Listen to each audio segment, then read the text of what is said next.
This is Audible. Echo Burning by Lee Child. Read by Jeff Harding.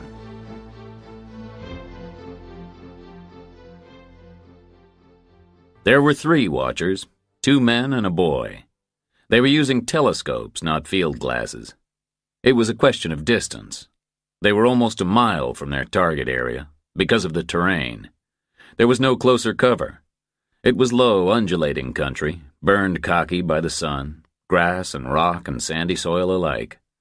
The nearest safe concealment was the broad dip they were in, a bone-dry gulch scraped out 1,000,000 years ago by a different climate, when there had been rain and ferns and rushing rivers. The men lay prone in the dust with the early heat on their backs, their telescopes at their eyes. The boy scuttled around on his knees, fetching water from the cooler, watching for waking rattlesnakes, logging comments in a notebook. They had arrived before first light in a dusty pickup truck, the long way round, across the empty land from the west. They had thrown a dirty tarpaulin over the truck and pegged it down with rocks. They had eased forward to the rim of the dip and settled in, raising their telescopes as the low morning sun dawned to the east behind the red house almost a mile away. This was Friday, their 5th consecutive morning, and they were low on conversation. "Time?" one of the men asked. His voice was nasal, the effect of keeping one eye open and the other eye shut. The boy checked his watch. 6:50, he answered. "Any moment now," the man with the telescope said.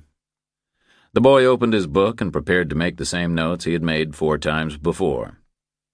"Kitchen light on," the man said. The boy wrote it down. 6:50, kitchen light on. The kitchen faced them, looking west away from the morning sun, so it stayed dark even after dawn. "On her own?" the boy asked.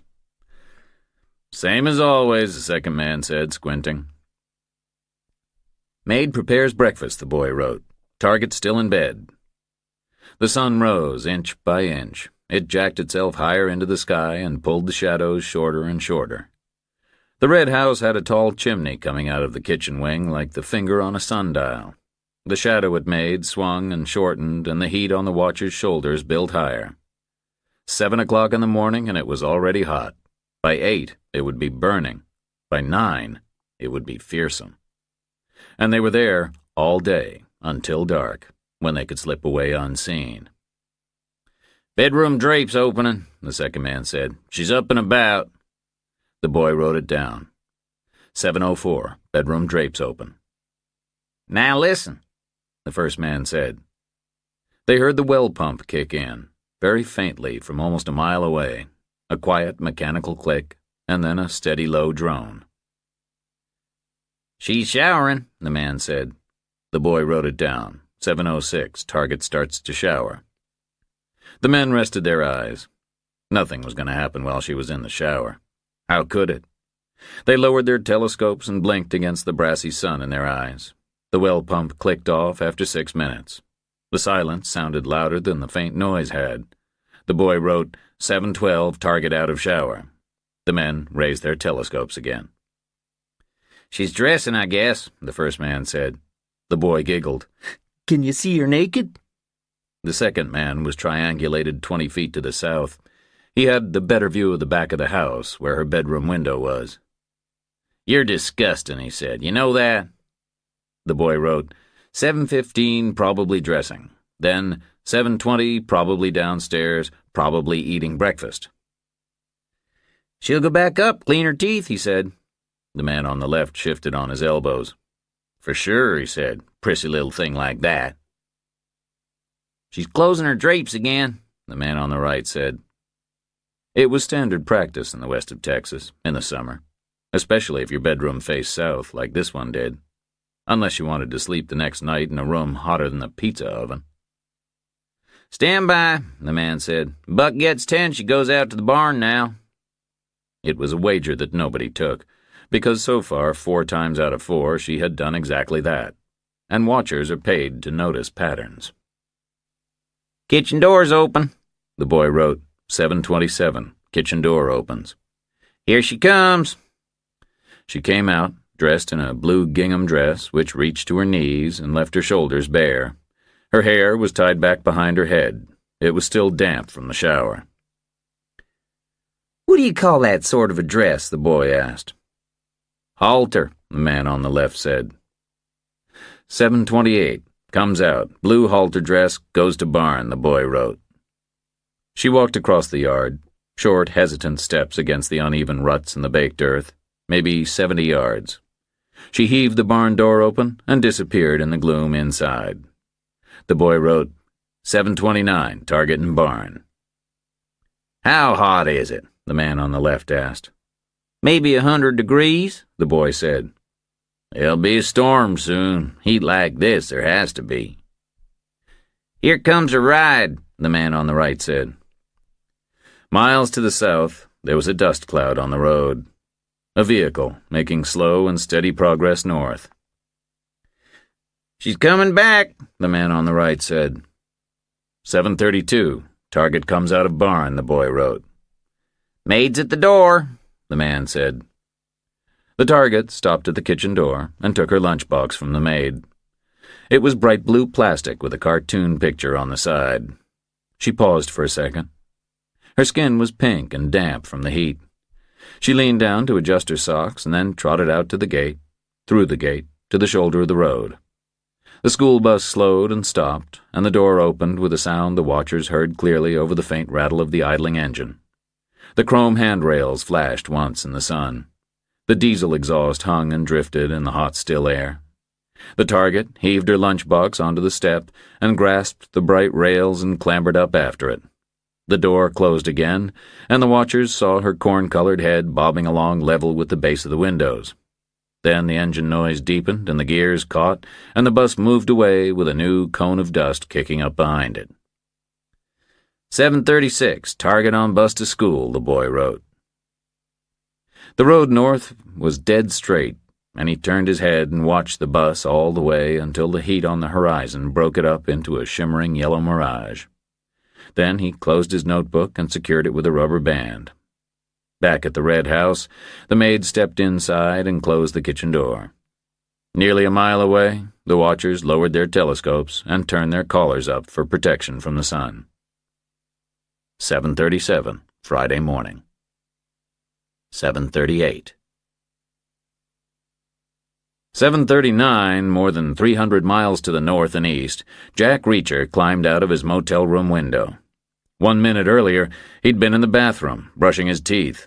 1 minute before that, he had opened the door of his room to check the morning temperature. He'd left it open, and the closet just inside the entrance passageway was faced with mirrored glass. And there was a shaving mirror in the bathroom on a cantilevered arm, and by a freak of optical chance, he caught sight of 4 men getting out of a car and walking toward the motel office. Pure luck. But a guy as vigilant as Jack Reacher gets lucky more times than the average.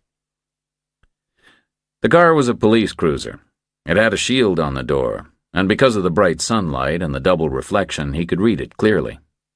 At the top, it said City Police, and then there was a fancy medallion in the middle with Lubbock, Texas written underneath. All 4 men who got out were in uniform. They had bulky belts with guns and radios and nightsticks and handcuffs. 3 of the men he'd never seen before, but the 4th guy was familiar. The 4th guy was a tall heavyweight with a gelled blonde brush cut above a meaty red face. This morning, the meaty red face was partially obscured by a glinting aluminum splint carefully taped over a shattered nose. His right hand was similarly bound up with a splint and bandages protecting a broken forefinger. The guy had neither injury the night before, and Reacher had no idea the guy was a cop. He just looked like some idiot in a bar. Reacher had gone there because he'd heard the music was good, but it wasn't. So he had backed away from the band and ended up on a bar stool watching ESPN on a muted television fixed high on a wall. The place was crowded and noisy, and he was wedged in a space with a woman on his right and the heavyweight guy with a brush cut on his left. He got bored with the sports and turned round to watch the room. As he turned, he saw how the guy was eating. The guy was wearing a white tank-top shirt, and he was eating chicken wings. The wings were greasy, and the guy was a slob. He was dripping chicken fat off of his chin and off his fingers onto his shirt. There was a dark teardrop shape right between his pecs. It was growing and spreading into an impressive stain. But the best barroom etiquette doesn't let you linger on such a sight, and the guy caught Reacher staring. "Who you looking at?" he said. It was said low and aggressively, but Reacher ignored it. "Who you looking at?" the guy said again. Reacher's experience was they say it once, maybe nothing's going to happen. But they say it twice, then trouble's on the way. Fundamental problem is they take a lack of response as evidence that you're worried, that they're winning. But then they won't let you answer anyway. "You looking at me?" the guy said. "No," Reacher answered. "Don't you be looking at me, boy," the guy said. The way he said boy made Reacher think he was maybe a foreman in a lumber mill or a cotton operation. Whatever muscle work was done around Lubbock. Some kind of a traditional trade passed down through the generations. Certainly the word cop never came to his mind. But then he was relatively new to Texas. "Don't you look at me," the guy said. Reacher turned his head and looked at him.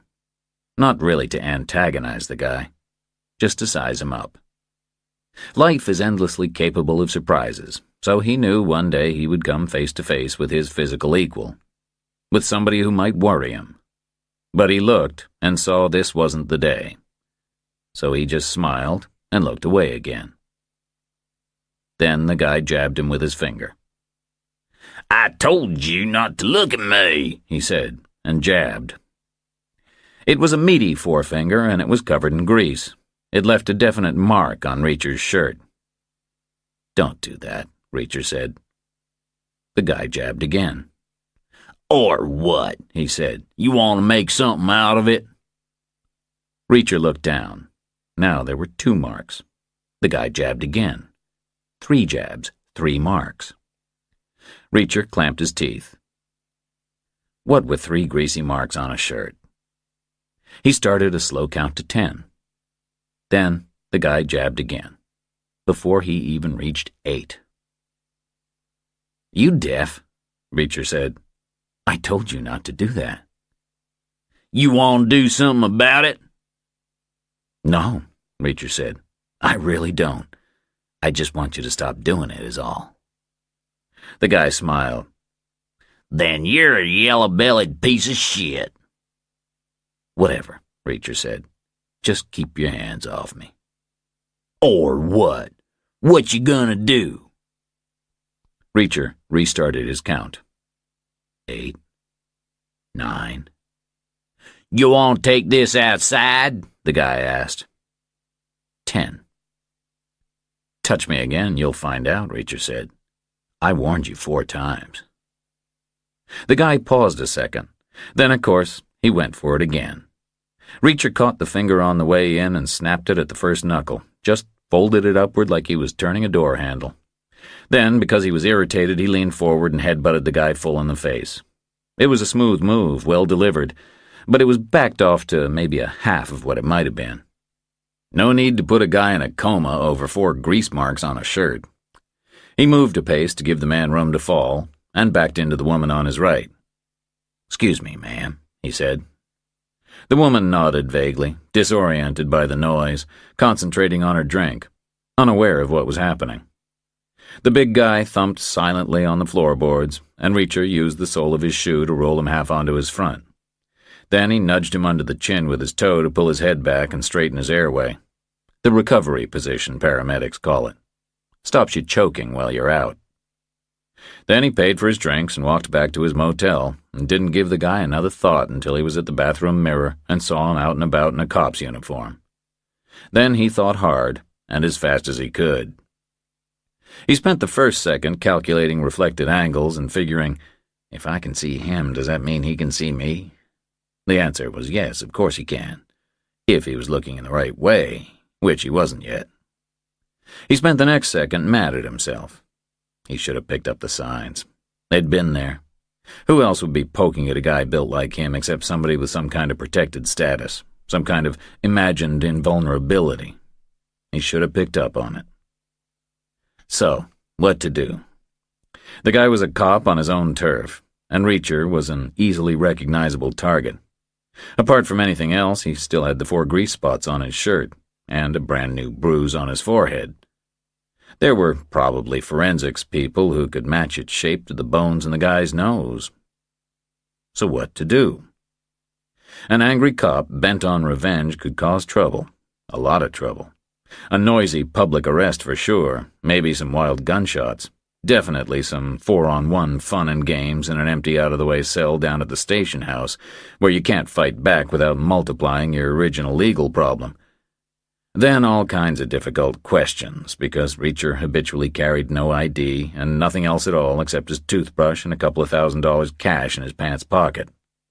So he would be regarded as a suspicious character. Almost certainly he'd be charged with attacking a law officer. That was probably a big deal in Texas.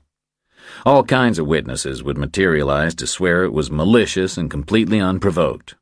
He could end up convicted and in the penitentiary easy as anything. He could end up with 7 to 10 in some tough establishment, which was definitely not number 1 on his wish list. So discretion was going to be the better part of valor. He put his toothbrush in his pocket and walked through the room and opened the window, unclipped the screen and dropped it to the ground, climbed out and closed the window and rested the screen back in its frame, and walked away across a vacant lot to the nearest street. Turned right and kept on walking until he was hidden by a low building. He looked for buses. There weren't any. He looked for taxis. Nothing doing. So he stuck out his thumb. He figured he had 10 minutes to find a ride before they finished at the motels and started cruising the streets. 10 minutes, maybe 15 at the outside. Which meant it wasn't going to work. It couldn't work. 7:39 in the morning, the temperature was already over 100 degrees. It was going to be impossible to get a ride at all. In heat like that, no driver on the planet would open their door long enough for him to slide right in, never mind for any long prior discussions about destinations. So finding a getaway in time was going to be impossible. Absolutely impossible. He started planning alternatives because he was so sure of it. But it turned out he was wrong. It turned out his whole day was a series of surprises. There were 3 killers, 2 men and a woman. They were an out-of-state professional crew based in Los Angeles, contactable through an intermediary in Dallas, and a second cutout in Vegas. They'd been in business 10 years, and they were very good at what they did, which was take care of problems anywhere in the Southwest and survive to get paid and do it over again as many times as anybody asked them to. 10 years, and never once a hint of a problem. A good team. Meticulous, inventive, perfectionist. As good as it gets in their strange little world. And perfectly suited to it. They were bland, forgettable, white, anonymous. To see them together, they looked like the branch office of a photocopier company on its way to a sales convention. Not that they were ever seen together, except by their victims. They traveled separately. One always drove and the other 2 flew, always by different routes. The driver was one of the men, because invisibility was their aim, and a woman driving a long distance alone was still slightly more memorable than a man. The car was always rented, always at LAX arrivals, which had the busiest rental counters in the world.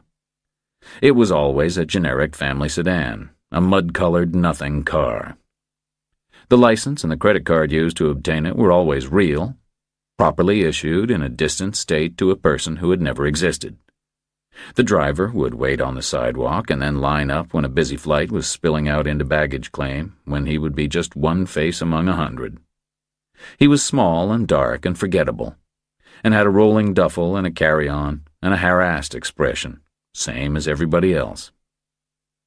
He did the paperwork at the counter and rode the bus to the rental compound and found his allotted car. He dumped his bags in the trunk, waited at the exit check, and drove out into the glare. He spent 40 minutes on the freeways, driving a wide, aimless circle around the whole of the metropolitan area, making sure he wasn't followed. Then he ducked off into West Hollywood and stopped at a lock-up garage in an alley behind a lingerie salon. He left the motor running and opened the garage door and opened the trunk and swapped his rolling duffel and his carry-on for 2 big valises made of thick black nylon. One of them was very heavy. The heavy valise was the reason he was driving, not flying. It contained things best kept away from airport scanners. He closed up the garage and rolled east on Santa Monica Boulevard and turned south on 101 and hooked east again on 10. Squirmed in his seat and settled in for the 2-day drive all the way out to Texas. He wasn't a smoker, but he lit numerous cigarettes and held them between his fingers and flicked ash on the carpets, on the dash, on the wheel. He let the cigarettes burn out and crush the butts in the ashtray. That way, the rental company would have to vacuum the car very thoroughly and spray it with air freshener and wipe down the vinyl with detailing fluid. That would eliminate every trace of him later, including his fingerprints. The second man was on the move, too. He was taller and heavier and fairer, but there was nothing memorable about him. He joined the end of the workday crush at LAX and bought a ticket to Atlanta. When he got there, he swapped his wallet for one of the 5 spares in his carry-on, and a completely different man bought another ticket for Dallas-Fort Worth. The woman traveled a day later. That was her privilege, because she was the team leader. She was closing in on middle age, medium-sized, medium blonde. Nothing at all special about her except she killed people for a living. She left her car in the LAX long-term parking, which wasn't dangerous because her car was registered to a Pasadena infant who had died of the measles 30 years previously. She rode the shuttle bus to the terminal and used a forged MasterCard to buy her ticket and a genuine New York driver's license for photo ID at the gate. She boarded her plane at about the time the driver was starting his second day on the road. After his second stop for gas on the first day, he had made a detour into the New Mexico hills and found a quiet, dusty shoulder where he squatted in the cool, thin air and changed the car's California plates for Arizona plates, which he took from the heavier valise. He wound his way back to the highway and drove another hour, then pulled off the road and found a motel. He paid cash, used a Tucson address, and let the desk clerk copy the Arizona plate number onto the registration form.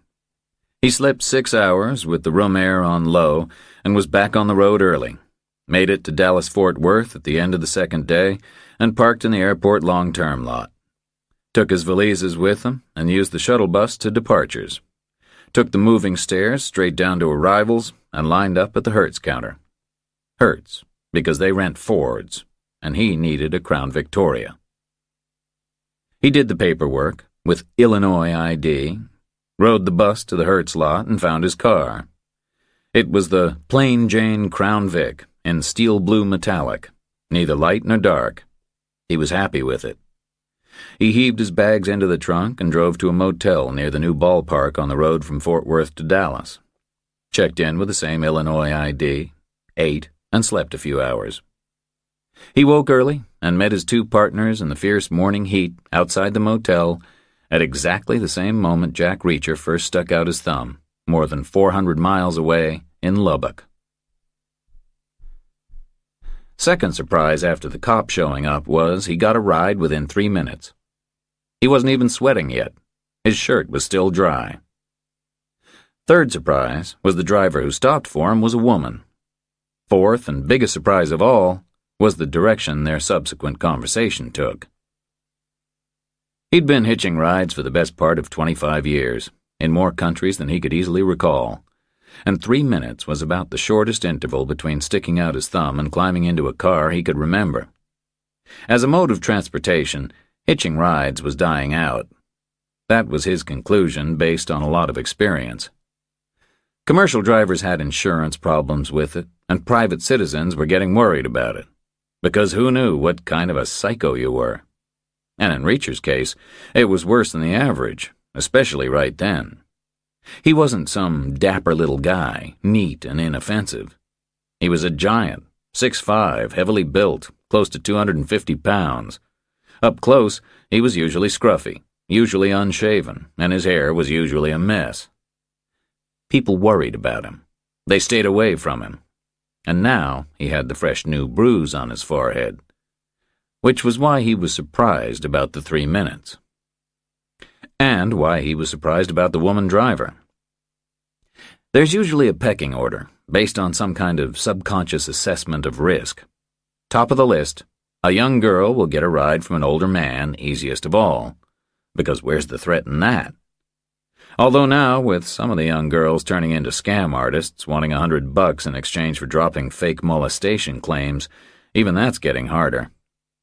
And whatever, right down there at the bottom of the list is a big scruffy guy getting a ride from a neat slender woman in an expensive coupe. But it happened. Within 3 minutes. He was hurrying south and west of the motel strip, stunned by the heat, hard to see in the jagged morning shadows, his left thumb jammed out urgently, when she pulled over at his side with the wet hiss of wide tires on hot pavement. It was a big white car, and the sun on the hood dazzled him. He turned blindly, and she buzzed her far window down. 7:42 Friday morning. "Where to?" she called, like she was a cab driver, not a private citizen. "Anywhere," he said. He regretted it instantly. It was a dumb thing to say, because to have no specific destination usually makes things worse. They think you're some kind of an aimless drifter, which makes them suspicious, and makes them worried they might never get rid of you. Makes them worried you'll want to ride all the way home with them. But this woman just nodded. "Okay," she said. "I'm headed down past Picos." He paused a beat, surprised. Her head was ducked down, her face tilted up, looking out at him through the window. "Great," he said. He stepped off the curb and opened the door and slid inside. The interior was freezing cold. She had the air roaring on maximum, and the seat was leather, and it felt like a block of ice. She buzzed the window up again with the button on her side as he swung the door shut behind him. "Thanks," he said. "You don't know how much I appreciate this." She said nothing, just made some kind of all-purpose dismissive gesture away from him as she craned to look over her shoulder at the traffic stream behind her. People have their reasons for giving rides, all of them different. Maybe they hitched a lot when they were younger, and now they're settled and comfortable, and they want to put back what they took out. Like a circular thing. Maybe they have charitable natures. Or maybe they're just lonely and want a little conversation. But if this woman wanted conversation, she was in no kind of a hurry to get it started. She just waited for a couple of trucks to labor past and pulled out behind them without a word. Reacher glanced around inside the car. It was a Cadillac, 2 doors, but as long as a boat and very fancy. Maybe a couple of years old, but as clean as a whistle. The leather was the color of old bones, and the glass was tinted like an empty bottle of French wine. There was a pocketbook and a small briefcase thrown on the back seat. The pocketbook was anonymous and black, maybe plastic. The briefcase was made from weathered cowhide, the sort of thing that already looks old when you buy it. It was zipped open, and there was a lot of folded paper stuffed in it, the sort of thing you see in a lawyer's office. "Move the seat back if you want," the woman said. "Give yourself room." "Thanks," he said again. He found switches on the door shaped like seat cushions. He fiddled with them, and quiet motors eased him rearward and reclined his backrest. Then he lowered the seat to make himself inconspicuous from outside. The motors whirred. It was like being in a dentist's chair. "That looks better," she said. "More comfortable for you." Her own chair was tight up to the wheel because she was small. He twisted in his seat so he could look her over without staring straight at her. She was short and slim, dark-skinned, fine-boned. Altogether, a small person. Maybe 100 pounds, maybe 30 years old. Long, black, wavy hair, dark eyes, small white teeth visible behind a tense half-smile. Mexican, he guessed, but not the type of Mexican who swims the Rio Grande looking for a better life. This woman's ancestors had enjoyed a better life for hundreds of years. That was pretty clear. It was in her genes. She looked like some kind of Aztec royalty. She was wearing a simple cotton dress printed with a pale pattern. Not much to it, but it looked expensive. It was sleeveless and finished just above her knees. Her arms and legs were dark and smooth, like they'd been polished. "So, where are you headed?" she asked. Then she paused and smiled wider. "No, I already asked you that. You didn't seem very clear about where you want to go." Her accent was pure American, maybe more Western than Southern. She was steering two-handed, and he could see rings on her fingers. There was a slim wedding band, and a platinum thing with a big diamond. "Anywhere," Reacher said. "Anywhere I end up, that's where I want to go." She paused and smiled again. "Are you running away from something? Have I picked up a dangerous fugitive?" Her smile meant it wasn't a serious question, but he found himself thinking maybe it ought to have been. It wasn't too far-fetched in the circumstances. She was taking a risk, the sort of risk that was killing the art of hitching rides as a mode of transportation. "I'm exploring," he said. "Exploring Texas? They already discovered it." "Like a tourist," he said. "But you don't look like a tourist. The tourists we get wear polyester leisure suits and come in a bus." She smiled again as she said it. She looked good when she smiled. She looked assured and self-possessed, and refined to the point of elegance. An elegant Mexican woman wearing an expensive dress, clearly comfortable with talking, driving a Cadillac.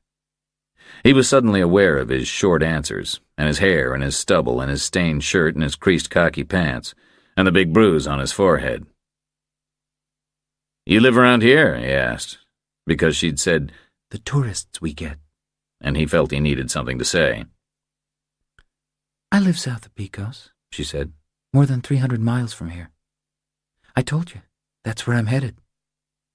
"Never been there," he said. She went quiet and waited at a light, took off again through a wide junction and hugged the right lane. He watched her thigh move as she pressed on the gas pedal. Her bottom lip was caught between her teeth. Her eyes were narrowed. She was tense about something, but she had it under control. "So, did you explore Lubbock?" she asked. "I saw the Buddy Holly statue." He saw her glance down at the radio, like she was thinking, "This guy likes music. Maybe I should put some on." "You like Buddy Holly?" she asked. "Not really," Reacher said. "Too tame for me." She nodded at the wheel. "I agree. I think Richie Valens was better. He was from Lubbock, too." He nodded back. "I saw him in the Walk of Fame." "How long were you in Lubbock?" "A day." "And now you're moving on?" "That's the plan," "To wherever?" she said. "That's the plan," he said again. They passed the city limit. There was a small metal sign on a pole on the sidewalk. He smiled to himself. "City Police," the shield on the cop car had said. He turned his head and watched danger disappear behind him. The two men sat in the front of the Crown Victoria with the tall, fair man driving to give the small, dark man a break. The woman sat in the back. They rolled out of the motel lot and picked up speed on I-20 heading west toward Fort Worth away from Dallas. Nobody spoke. Thinking about the vast interior of Texas was oppressing them. The woman had read a guidebook in preparation for the mission which pointed out that the state makes up fully 7% of America's landmass and is bigger than most European countries. That didn't impress her. Everybody knew all that standard-issue Texas is real big bullshit. Everybody always has. But the guidebook also pointed out that side to side, Texas is wider than the distance between New York and Chicago. That information had some impact, and it underlined why they were facing such a long drive just to get from one nowhere interior location to another. But the car was quiet and cool and comfortable, and it was as good a place to relax as any motel room would be. They had a little time to kill after all. The woman slowed and made a shallow right toward New Mexico. Then, a mile later, a left, straight south, toward Old Mexico. Her dress was creased across the middle, like maybe she was wearing it a second day. Her perfume was subtle, mixed into the freezing air from the dashboard vents. So, is Pecan worth seeing? Reacher asked in the silence. Picos, She said. Right, Pecos. She shrugged. I like it, She said. It's mostly Mexican, so I'm comfortable there. Her right hand tensed on the wheel. He saw tendons shifting under the skin. You like Mexican people? She asked. He shrugged back. As much as I like any people, I guess. You don't like people? It varies. You like cantaloupe? As much as I like any fruit, Pecos grows the sweetest cantaloupe in the whole of Texas, she said. and therefore, in their opinion, in the whole of the world. Also, there's a rodeo there in July, but you've missed it for this year.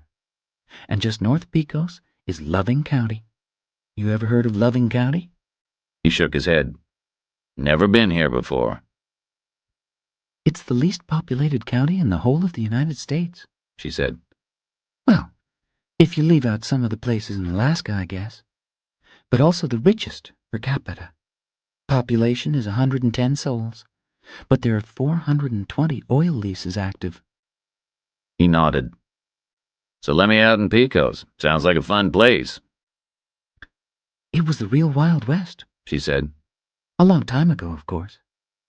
The Texas and Pacific Railroad put a stop there, so there were saloons and all. Used to be a bad place. It was a word, too, as well as a town. A verb, and also a place. To Pecos somebody meant to shoot them and throw them in the Pecos River. They still do that? She smiled again. A different smile.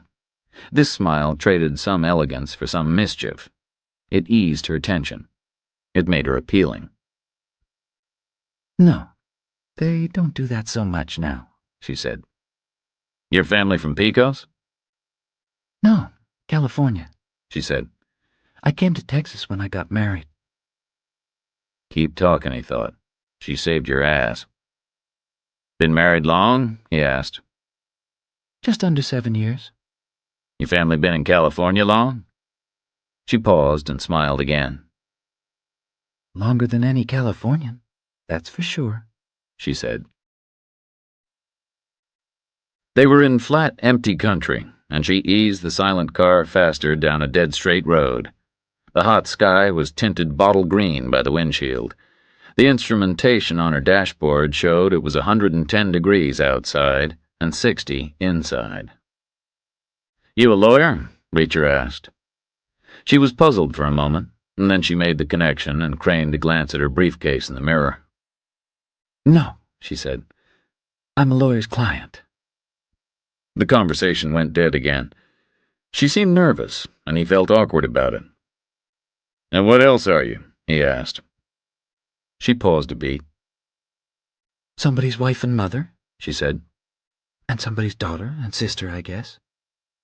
And I keep a few horses, that's all. What are you? Nothing in particular, Reacher said. You have to be something, she said. Well, I used to be things, he said. I was somebody's son and somebody's brother and somebody's boyfriend. Was? My parents died, my brother died, my girlfriend left me. Not a great line, he thought. She said nothing back. And I don't have any horses, he added. I'm very sorry, she said. That I don't have horses? No, that you're all alone in the world. Water under the bridge, he said. It's not as bad as it sounds. You're not lonely? He shrugged. I like being alone. She paused. Why did your girlfriend leave you? She went to work in Europe. And you couldn't go with her? She didn't really want me to go with her. I see, she said. Did you want to go with her? He was quiet for a beat. Not really, I guess, he said. Too much like settling down. And you don't want to settle down? He shook his head. 2 nights in the same motel gives me the creeps. Hence 1 day in Lubbock, she said. And the next day in Pecos, he said. And after that? He smiled. After that, I have no idea, he said. And that's the way I like it. She drove on, silent as the car. So you are running away from something, she said. Maybe you had a very settled life before and you want to escape from that particular feeling? He shook his head again. No, the exact opposite, really. I was in the Army all my life, which is very unsettled, and I grew to like the feeling. I see, she said. You became habituated to chaos, maybe. I guess so. She paused. How is a person in the Army all his life? My father was in, too, so I grew up on military bases all over the world, and then I stayed in afterwards. But now you're out. He nodded, all trained up and nowhere to go. He saw her thinking about his answer. He saw her tension come back. She started stepping harder on the gas, maybe without realizing it, maybe like an involuntary reflex. He had the feeling her interest in him was quickening, like the car. Ford builds Crown Victorias at its plant up in St. Thomas, Canada. Tens of thousands a year, and almost all of them, without exception, are sold to police departments, taxicab companies, or rental fleets. Almost none of them are sold to private citizens. Full-size turnpike cruisers no longer earn much of a market share, and for those diehards who still want one from the Ford Motor Company, the Mercury Grand Marquis is the same car in fancier clothes for about the same money, so it mops up the private sales. Which makes private Crown Vics rarer than red Rolls-Royces. So the subliminal response when you see one that isn't taxicab yellow or black and white with police all over the doors is to think it's an unmarked detective's car, or government issue of some other kind. Maybe U.S. Marshals or FBI or Secret Service, or a courtesy vehicle given to a medical examiner or a big city fire chief. That's the subliminal impression. And there are ways to enhance it a little. In the empty country halfway to Abilene, the tall, fair man pulled off the highway and headed through vast fields and past dense woodlands until he found a dusty turnout probably 10 miles from the nearest human being. He stopped there and turned off the motor and popped the trunk.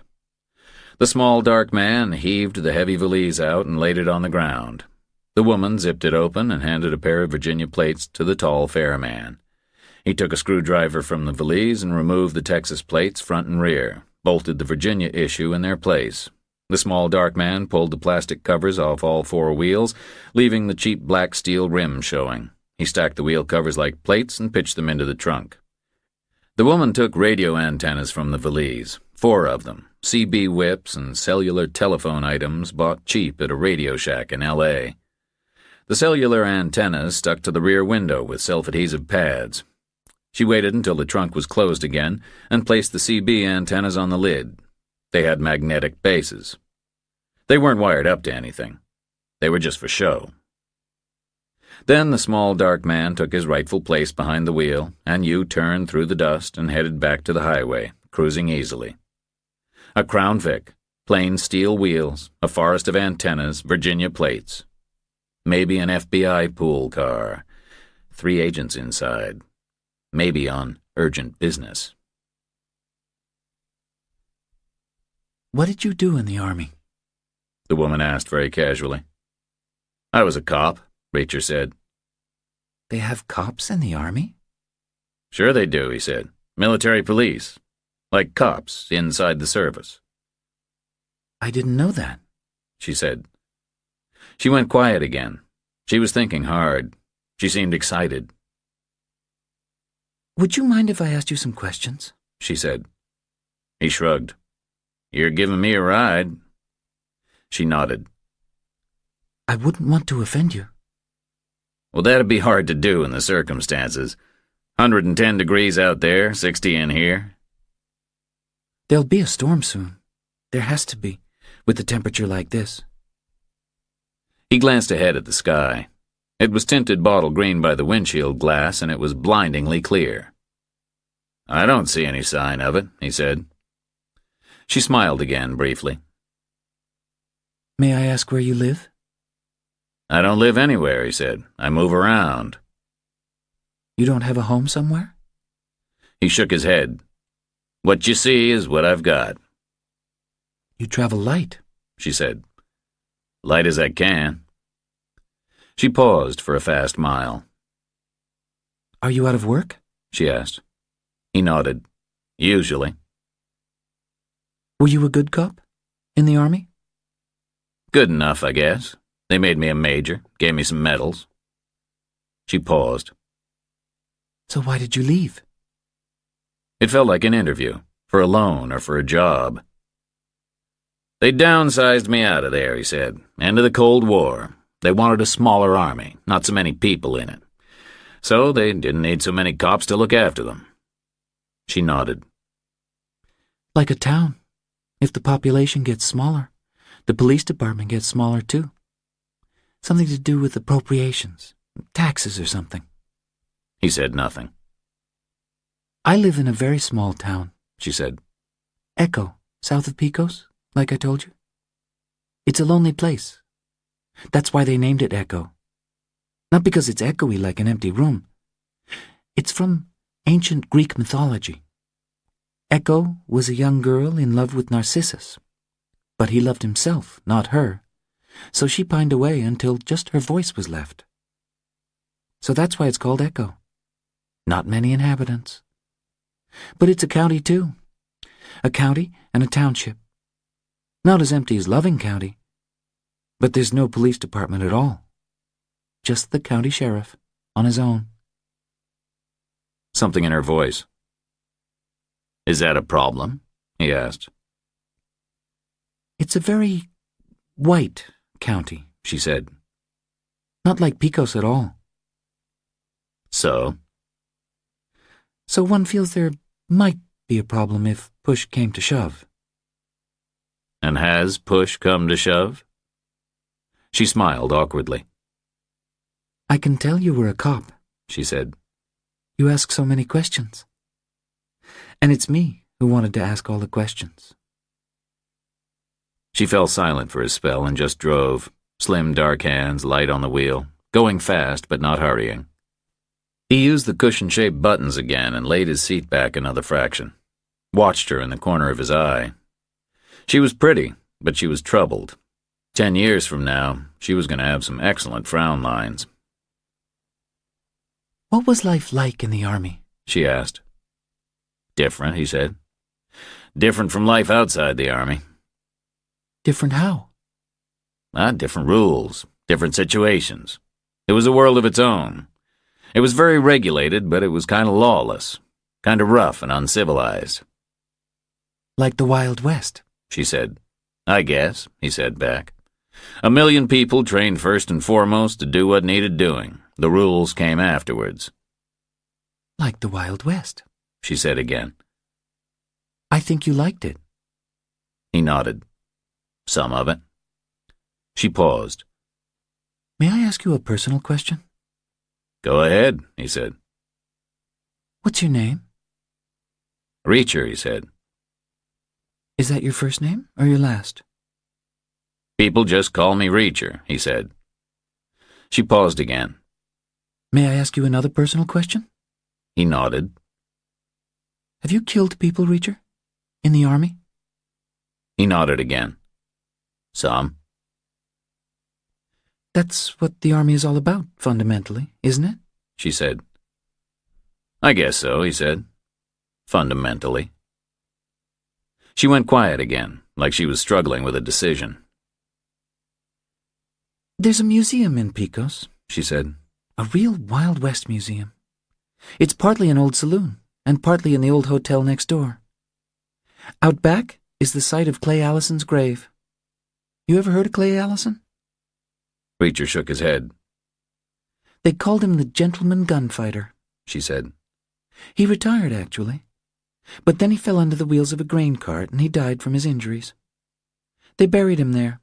There's a nice headstone with Robert Clay Allison, 1840 to 1887 on it. I've seen it. And an inscription. The inscription says, "He never killed a man that did not need killing." What do you think of that? I think it's a fine inscription, Reacher said. There's an old newspaper, too, she said, in a glass case, from Kansas City, I think, with his obituary in it. It says, "Certain it is that many of his stern deeds were for the right as he understood that right to be." The Cadillac sped on south. A fine obituary, Reacher said. You think so? He nodded. As good as you can get, probably. Would you like an obituary like that? Well, not just yet, Reacher said. She smiled again, apologetically. No, she said. I guess not. But do you think you would like to qualify for an obituary like that? I mean, eventually? I can think of worse things, he said. She said nothing. You want to tell me where this is heading? He asked. This road? She said nervously. No, this conversation. She drove on for a spell, and then she lifted off the gas pedal and coasted. The car slowed, and she pulled off onto the dusty shoulder. The shoulder fell away into a dry irrigation ditch, and it put the car at a crazy angle, tilted way down on his side. She put the transmission in park with a small, delicate motion of her wrist, and she left the engine idling and the air roaring. My name is Carmen Greer, she said. And I need your help. It wasn't an accident I picked you up, you know, Carmen Greer said. Reacher's back was pressed against his door. The Cadillac was listing like a sinking ship, canted hard over on the shoulder. The slippery leather seat gave him no leverage to struggle upright. The woman had one hand on the wheel and the other on his seat back, propping herself above him. Her face was a foot away. It was unreadable. She was looking past him, out at the dust of the ditch. You gonna be able to drive off this slope? He asked. She glanced back and up at the blacktop. Its rough surface was shimmering with heat, about level with the base of her window. I think so, she said. I hope so. I hope so too, he said. She just stared at him. So why'd you pick me up, he asked. Why do you think? I don't know, he said. I thought I just got lucky. I guess I thought you were a kind person doing a stranger a favor. She shook her head. No. I was looking for a guy like you, she said. Why? I must have picked up a dozen guys, she said. And I've seen hundreds. That's about all I've been doing all month long. Cruising around West Texas, looking at who needs a ride. Why? She shrugged the question away, a dismissive little gesture. The miles I've put on this car, she said, it's unbelievable. And the money I've spent on gas? Why? He asked again. She went quiet, wouldn't answer, just went into a long silence. The armrest on the door was digging into his kidney. He arched his back and pressed with his shoulders and adjusted his position. Found himself wishing somebody else had picked him up, somebody content just to motor from A to B. He looked up at her. Can I call you Carmen? He asked. She nodded. Sure, please. Okay, Carmen, he said. Tell me what's going on here, will you? Her mouth opened, and then it closed again. Opened and closed. I don't know how to start, she said, now that it's come to it. Come to what? She wouldn't answer. You better tell me exactly what you want, he said, or I'm getting out of the car right here, right now. It's 110 degrees out there. I know it is. A person could die in this heat. I'll take my chances. You can't get your door open, she said. The car is tilted too much. Then I'll punch out the windshield. She paused a beat. I need your help, she said again. You never saw me before. Not personally, she said, but you fit the bill. What bill? She went quiet again, came up with a brief, ironic smile. It's so difficult, she said. I've rehearsed this speech 1,000,000 times, but now I don't know if it's going to come out right. Reacher said nothing, just waited. You ever had anything to do with lawyers? She asked. They don't do anything for you. They just want a lot of money and a lot of time, and then they tell you there's nothing much to be done. So get a new lawyer, he said. I've had 4, she said. 4 in a month. They're all the same, and they're all too expensive. I don't have enough money. You're driving a Cadillac. It's my mother-in-law's. I'm only borrowing it. You're wearing a big diamond ring. She went quiet again, her eyes clouded. My husband gave it to me, she said. He looked at her. So can't he help you? No, he can't help me, she said. Have you ever gone looking for a private detective? Never needed one. I was a detective. They don't really exist, she said. Not like you see in the movies. They just want to sit in their offices and work with the phone, or on their computers with their databases. They won't come out and actually do anything for you. I went all the way to Austin. A guy there said he could help, but he wanted to use 6 men and charge me nearly $10,000 a week. For what? So I got desperate. I was really panicking. Then I got this idea. I figured if I looked at people hitching rides, I might find somebody. One of them might turn out to be the right type of person and willing to help me. I tried to choose pretty carefully. I only stopped for rough-looking men. Oh, thanks, Carmen, Reacher said. I don't mean it badly, she said. It's not uncomplimentary. But it could have been dangerous. She nodded. It nearly was, a couple of times. But I had to take the risk. I had to find somebody. I figured I might get rodeo guys, or men from the oil fields. You know, tough guys, roughnecks, maybe out of work, with a little time on their hands, maybe a little anxious to earn some money. But I can't pay much. Is that going to be a problem? So far, Carmen, everything's going to be a problem. She went quiet again. I talked to them all, she said. You know, chatted with them a little, discussed things like we did. I was trying to make some kind of judgment about what they were like inside, in terms of their characters. I was trying to assess their qualities. Maybe 12 of them. And none of them were really any good. But I think you are. You think I'm what? I think you're my best chance so far, she said.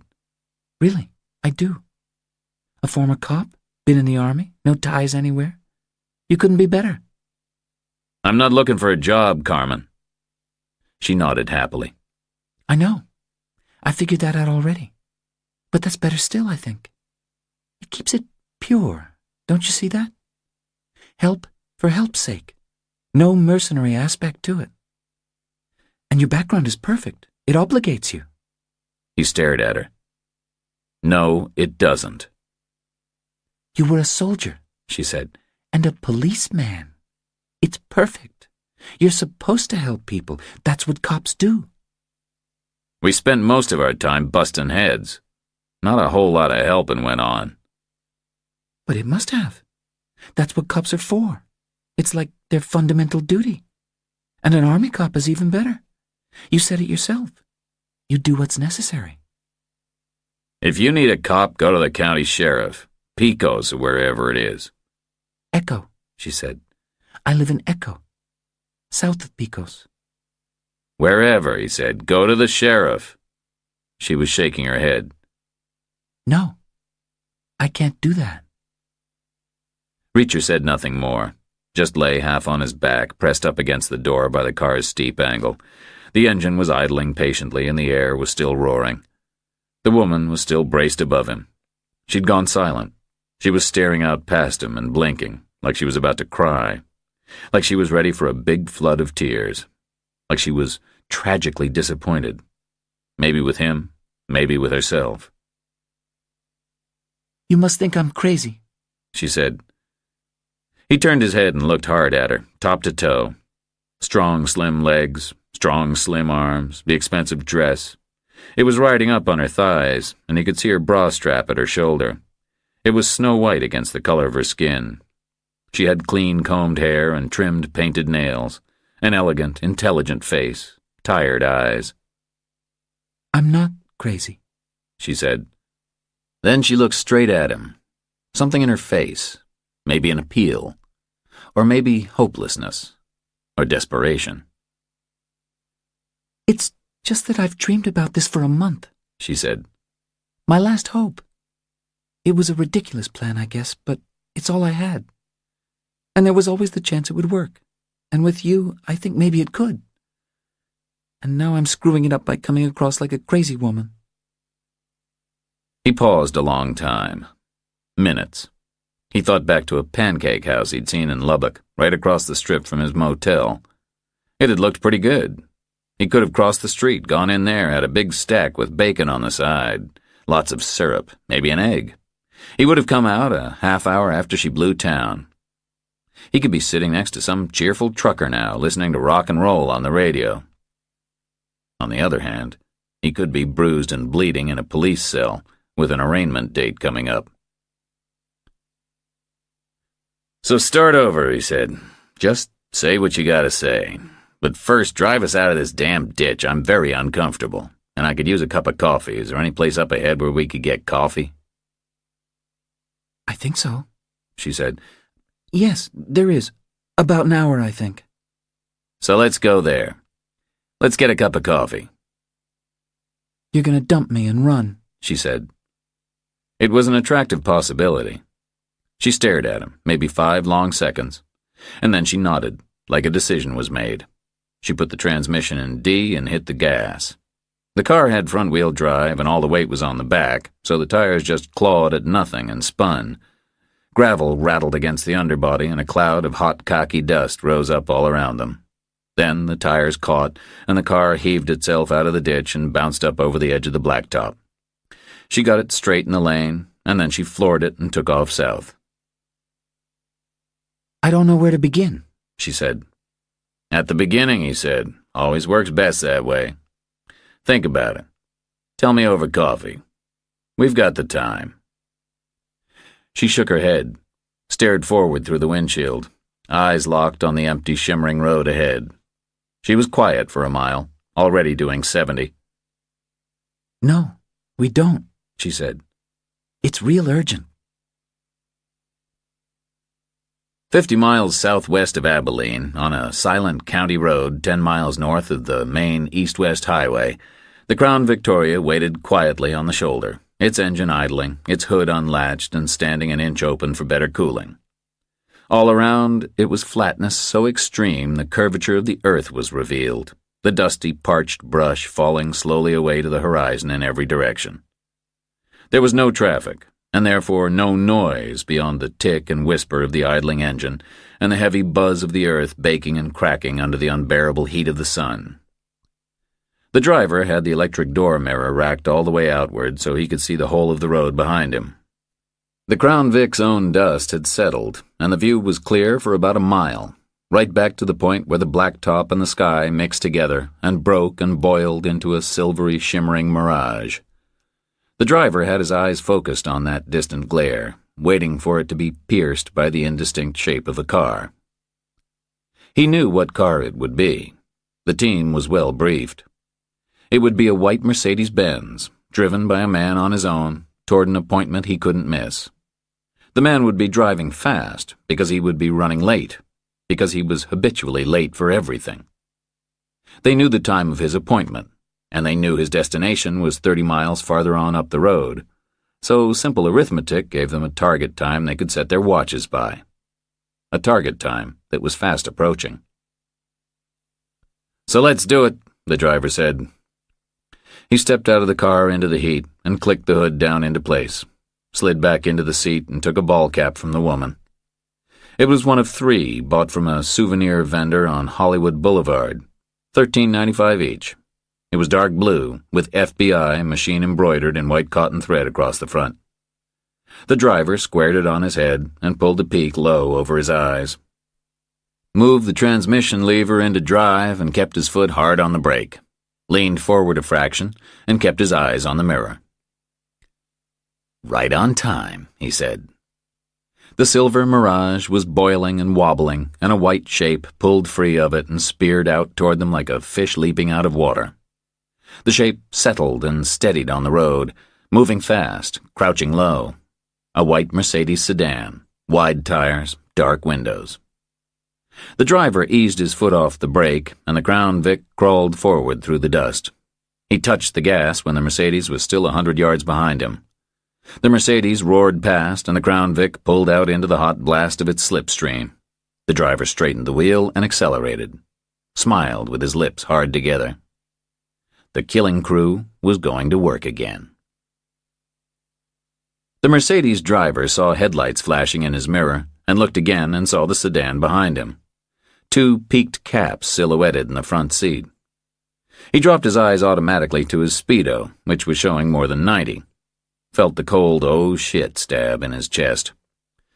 Eased off the gas while he calculated how late he was already and how far he still had to go and what his best approach to these guys should be. Humility, or maybe "I'm too important to be hassled," or what about a sort of "come on guys, I'm working too" camaraderie. The sedan pulled alongside as he slowed, and he saw 3 people, one of them a woman, radio antennas all over the car. No lights, no siren. Not regular cops. The driver was waving him to the shoulder. The woman was pressing an ID wallet against her window. It had FBI in 2-inch-high letters.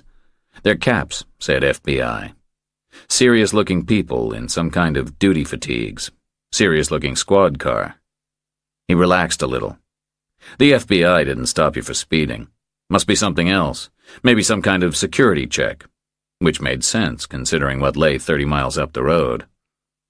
He nodded to the woman and braked and eased right onto the shoulder. He feathered the pedal and coasted to a stop in a big cloud of dust. The bureau car eased up and stopped behind him, the brightness of its headlight beams dimmed by the cloud. The way to do it is to keep them quiet and alive as long as possible. Postpone any kind of struggle. Struggling leads to evidence, blood and fibers and body fluids spraying and leaking all over the place. So they all 3 got out of the car at a medium speed, like they were harassed professionals dealing with something important, but not something right up there at the top of their agenda. "Mr. Eugene?" the woman called. "Al Eugene, right?" The Mercedes driver opened his door and slid out of his seat and stood up in the heat and the glare. He was around 30, not tall, dark and sallow, soft and rounded. He faced the woman, and she saw some kind of innate Southern courtesy toward women place him at an immediate disadvantage. "What can I do for you, ma'am?" he asked. "Your cellular phone not working, sir?" the woman asked. Eugene patted at the pocket of his suit coat. "Should be," he said. "May I see it, sir?" Eugene took it out of his pocket and handed it over. The woman dialed a number and looked surprised. "Seems okay," she said. "Sir, can you spare us 5 minutes?" "Maybe," Eugene said, "if you tell me what for." "We have an FBI assistant director a ways up the road. Needs to speak with you. Something urgent, I guess, or we wouldn't be here. And something pretty important, or we'd have been told what it's all about." Eugene pulled back his cuff and looked at his watch. "I have an appointment," he said. The woman was nodding. "We know about that, sir. We took the liberty of calling ahead and rescheduling for you. 5 minutes is all we need." Eugene shrugged. "Can I see some ID?" he asked. The woman handed over her wallet. It was made of worn black leather and had a milky plastic window on the outside. There was an FBI photo ID behind it, laminated and embossed and printed with a kind of slightly old-fashioned typeface the federal government might use. Like most people in the United States, Eugene had never seen an FBI ID. He assumed he was looking at his first. "Up the road a piece?" he said. "Okay. I'll follow you, I guess." "We'll drive you," the woman said. "There's a checkpoint in place, and civilian cars make them real nervous. We'll bring you right back. 5 minutes is all." Eugene shrugged again. "Okay," he said. They all walked as a group back toward the Crown Vic. The driver held the front passenger door for Eugene. "You right up here, sir," he said. "They're listing you as a Class A individual, and if we put a Class A individual in the back seat, then we'll get our asses kicked butt good, that's for damn sure." They saw Eugene swell up a little from his assigned status. He nodded and ducked down and slid into the front seat. Either he hadn't noticed they still had his phone, or he didn't care. The driver closed the door on him and ducked around the hood to his own. The tall, fair man and the woman climbed into the rear. The Crown Vic eased around the parked Benz and pulled left onto the blacktop, accelerated up to about 55. "Ahead," the woman said. The driver nodded. "I see it," he said. "We'll make it." There was a plume of dust on the road 3 or 4 miles into the distance. It was rising up and dragging left in the faint breeze. The driver slowed, hunting the turn he had scouted 30 minutes before. He spotted it and pulled left and crossed the opposite shoulder and bumped down through a depression where the road was built up like a causeway. Then he slewed to the right, tight in behind a stand of brush tall enough to hide the car.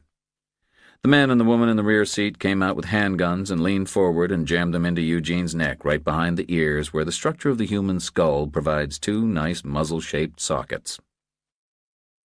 "Sit real still," the woman said. Eugene sat real still.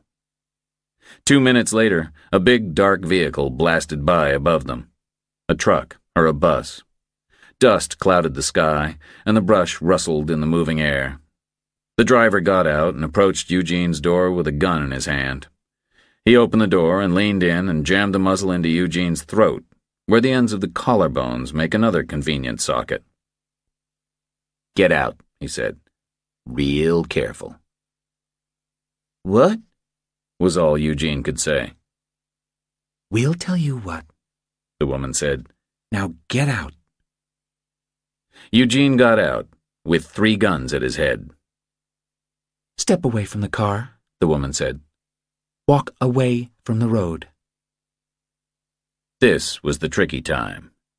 Eugene was glancing around as far and as fast as he dared move his head. His eyes were jumping, his body was twitching. He stepped away from the car. 1 pace, 2, 3. Eyes everywhere. The woman nodded. "Al!" she called loudly.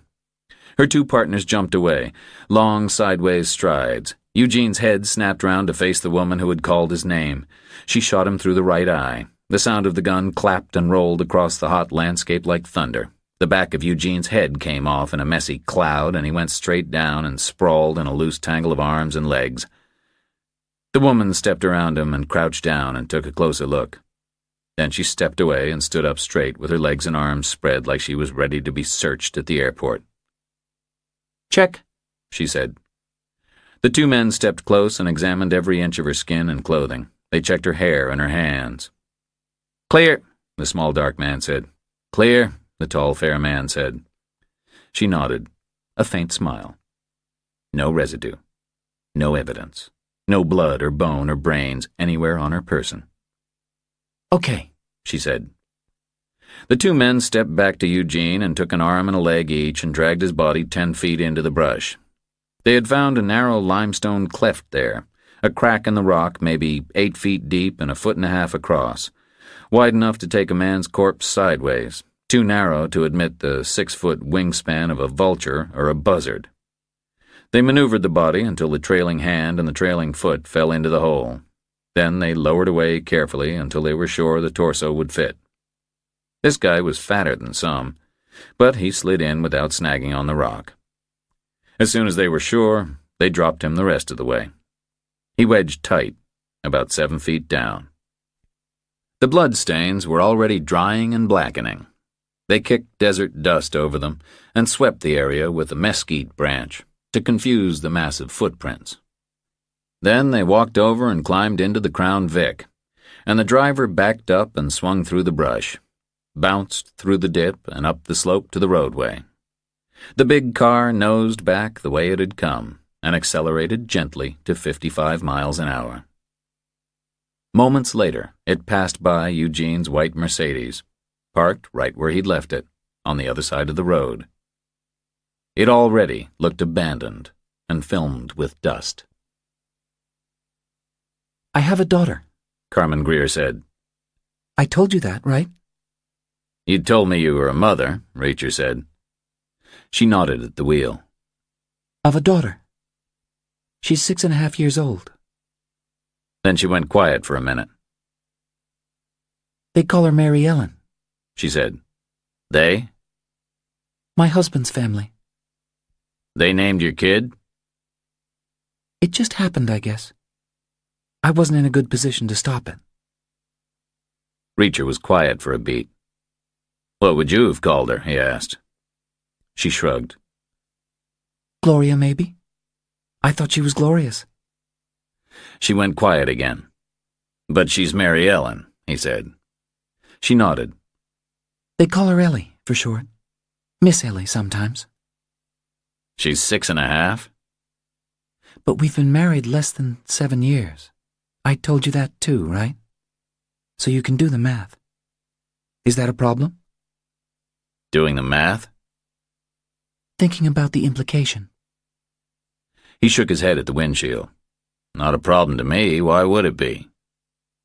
Not a problem to me either, she said. But it explains why I wasn't in a good position. He made no reply. We got off to all kinds of a bad start, she said. Me and his family. She said it with a dying fall in her voice, the way a person might refer back to a tragedy in the past, a car wreck, a plane crash, a fatal diagnosis. The way a person might refer back to the day her life changed forever. She gripped the wheel and the car drove itself on, a cocoon of cold and quiet in the blazing landscape. Who are they? He asked. The Greers, she said. An old Echo County family. Been there since Texas was first stolen. Maybe they were there to steal some of it themselves. What are they like? They're what you might expect, she said. Old white Texans, big money from way back. A lot of it gone now, but a lot of it still left. Some history with oil and cattle ranching. River-baptized Protestants. Not that they ever go to church or think about what the Lord might be saying to them. They hunt animals for pleasure. The father died some time ago. The mother is still alive. There are 2 sons, and there are cousins all over the county. My husband is the elder boy, Sloop Greer. Sloop? Reacher said. She smiled for the first time since driving out of the ditch. Sloop, she said again. What kind of a name is that? An old family name, she said. Some ancestor, I guess. Probably he was at the Alamo, fighting against mine. Sounds like a boat. What's the other boy called? Yacht? Tug? Ocean liner? Oil tanker? Robert, she said. People call him Bobby. Sloop, Reacher said again. That's a new one to me. New to me, too, she said. The whole thing was new to me. But I used to like his name. It marked him out somehow. I guess it would. I met him in California, Carmen said. We were in school together, UCLA. Off of his home turf, Reacher said. She stopped smiling. Correct. Only way it could have happened, looking back. If I'd have met him out here, you know, with the whole package out in plain view, it would never have happened. No way. I can promise you that. Always assuming I'd even come out here in the first place. Which I hope I wouldn't have. She stopped talking and squinted ahead into the glare of the sun.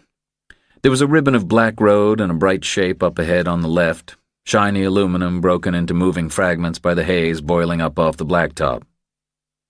There's the diner, she said. They'll have coffee, I'm sure. Strange kind of diner if it didn't, he said. There are lots of strange things here, she said. The diner sat alone on the side of the road, set on a slight rise in the center of an acre of beaten dirt serving as its parking lot. There was a sign on a tall pole and no shade anywhere. There were 2 pickup trucks carelessly parked far from each other. Okay, she said, hesitant, starting to slow the car.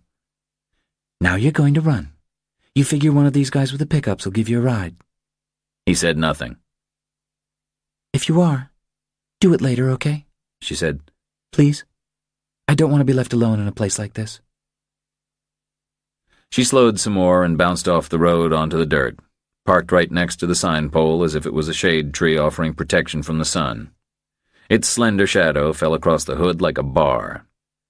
She pushed the lever into park and switched off the engine. The air conditioner's compressor hissed and gurgled in the sudden silence. Reacher opened his door. The heat hit him like a steel-yard furnace. It was so intense he could hardly catch his breath. He stood dumb for a second and waited for her, and then they walked together across the hot dirt. It was baked dry and hard like concrete. Beyond it was a tangle of mesquite brush and a blinding white-hot sky as far as the eye could see. He let her walk half a pace ahead of him so he could watch her. She had her eyes half closed and her head bowed down to the ground, like she didn't want to see or be seen. The hem on her dress had fallen to a decorous knee-length. She moved very gracefully, like a dancer, her upper body erect and perfectly still, and her bare legs scissoring elegantly below it. The diner had a tiny foyer with a cigarette machine and a rack full of flyers about real estate and oil changes and small-town rodeos and gun shows. Inside the second door, it was cold again. They stood together in the delicious chill for a moment. There was a register next to the door and a tired waitress sitting sideways on a counter stool. A cook visible in the kitchen. 2 men in separate booths, eating.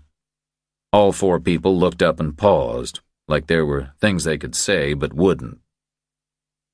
Reacher looked at each of them for a second, and then turned away and led Carmen to a booth at the far end of the room. He slid across sticky vinyl and tilted his head back into a jet of cold air coming down from a vent in the ceiling. Carmen sat opposite and raised her head, and he looked at her face on for the first time. "My daughter looks nothing at all like me," she said. "Sometimes I think that's the cruelest irony in this whole situation. Those big old Greer genes just about steamrollered mine, that's for sure." She had spectacular dark eyes with long lashes and a slight tilt to them, and a straight nose that made an open Y shape against her brows. High cheekbones framed by thick black hair that shone navy in the light.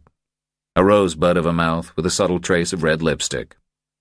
Her skin was smooth and clear, the color of weak tea or dark honey, and it had a translucent glow behind it.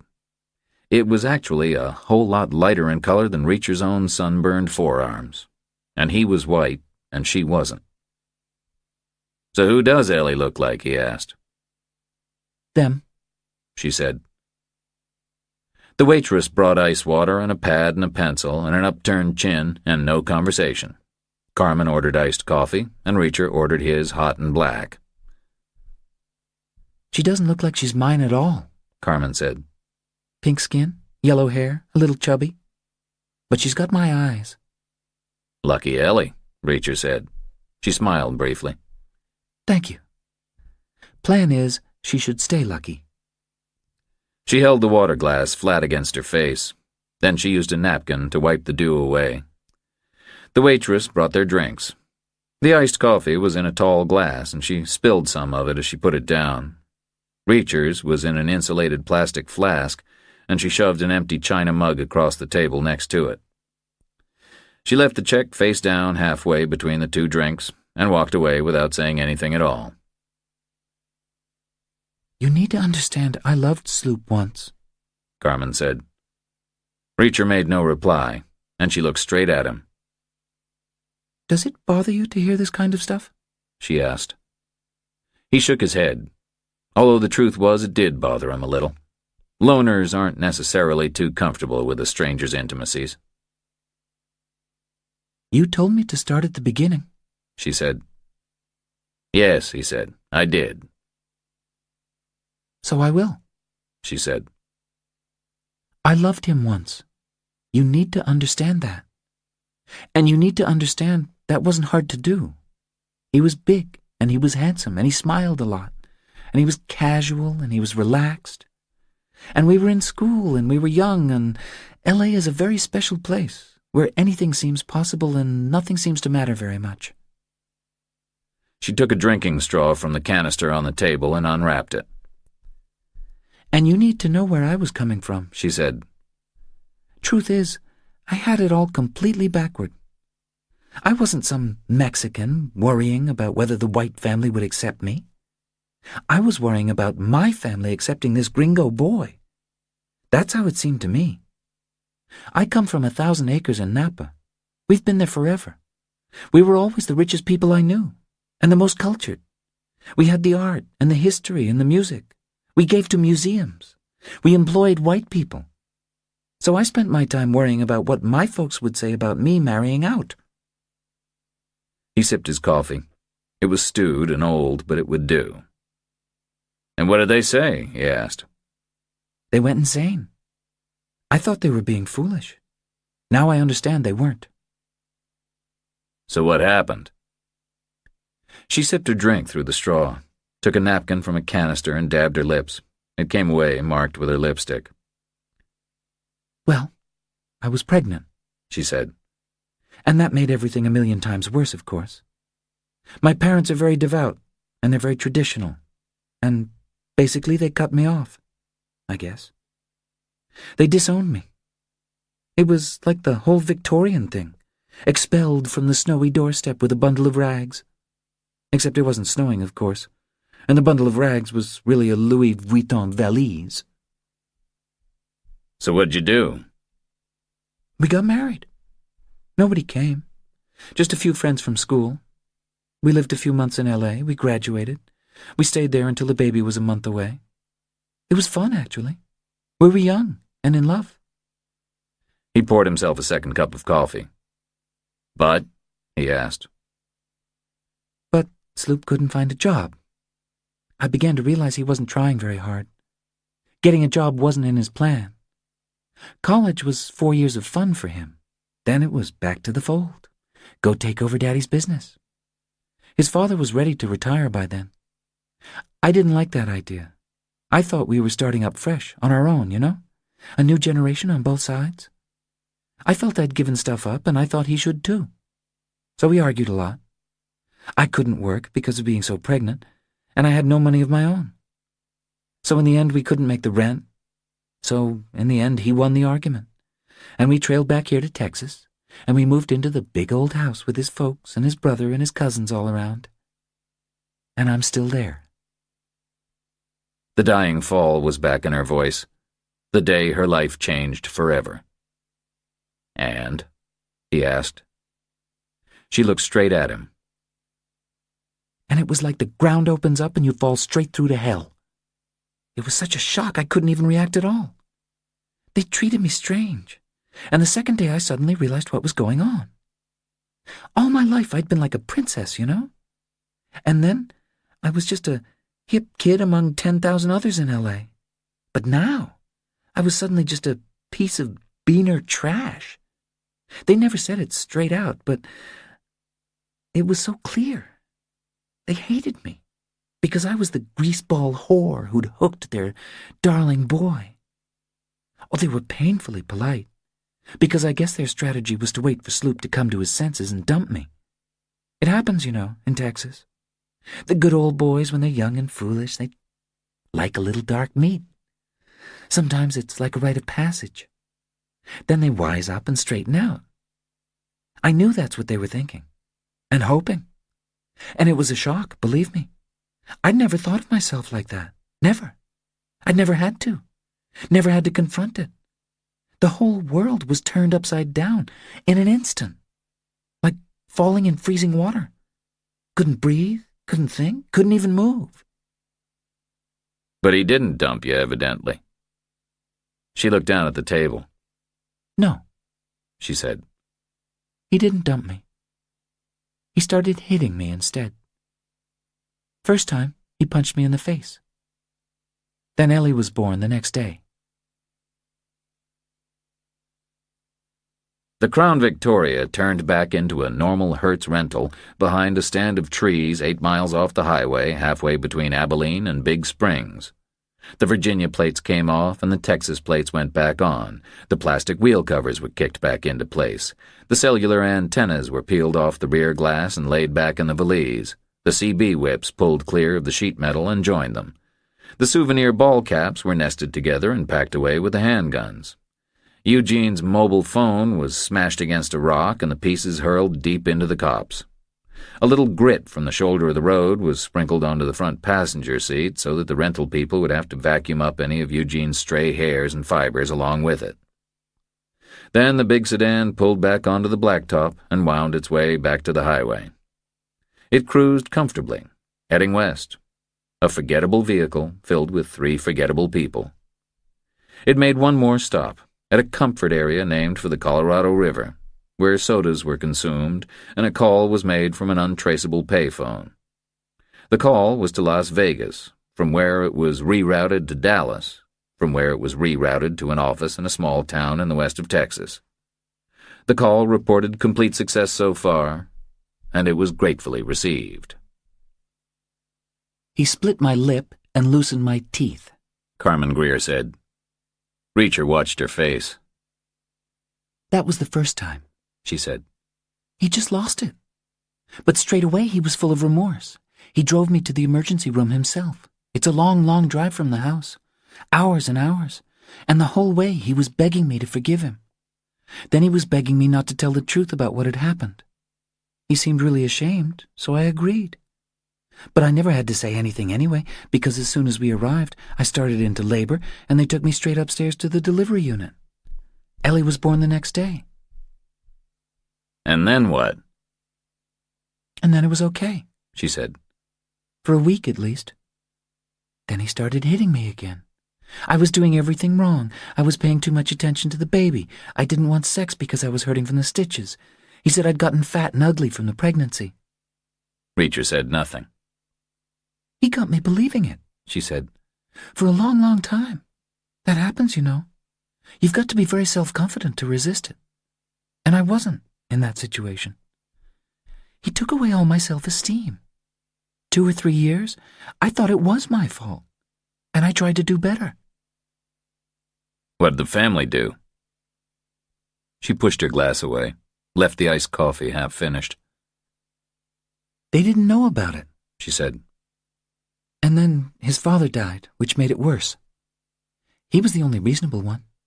He was okay. But now it's just his mother and his brother. He's awful and she's a witch. And they still don't know. It happens in secret. It's a big house. It's like a compound, really. We're not all on top of each other. And it's all very complicated.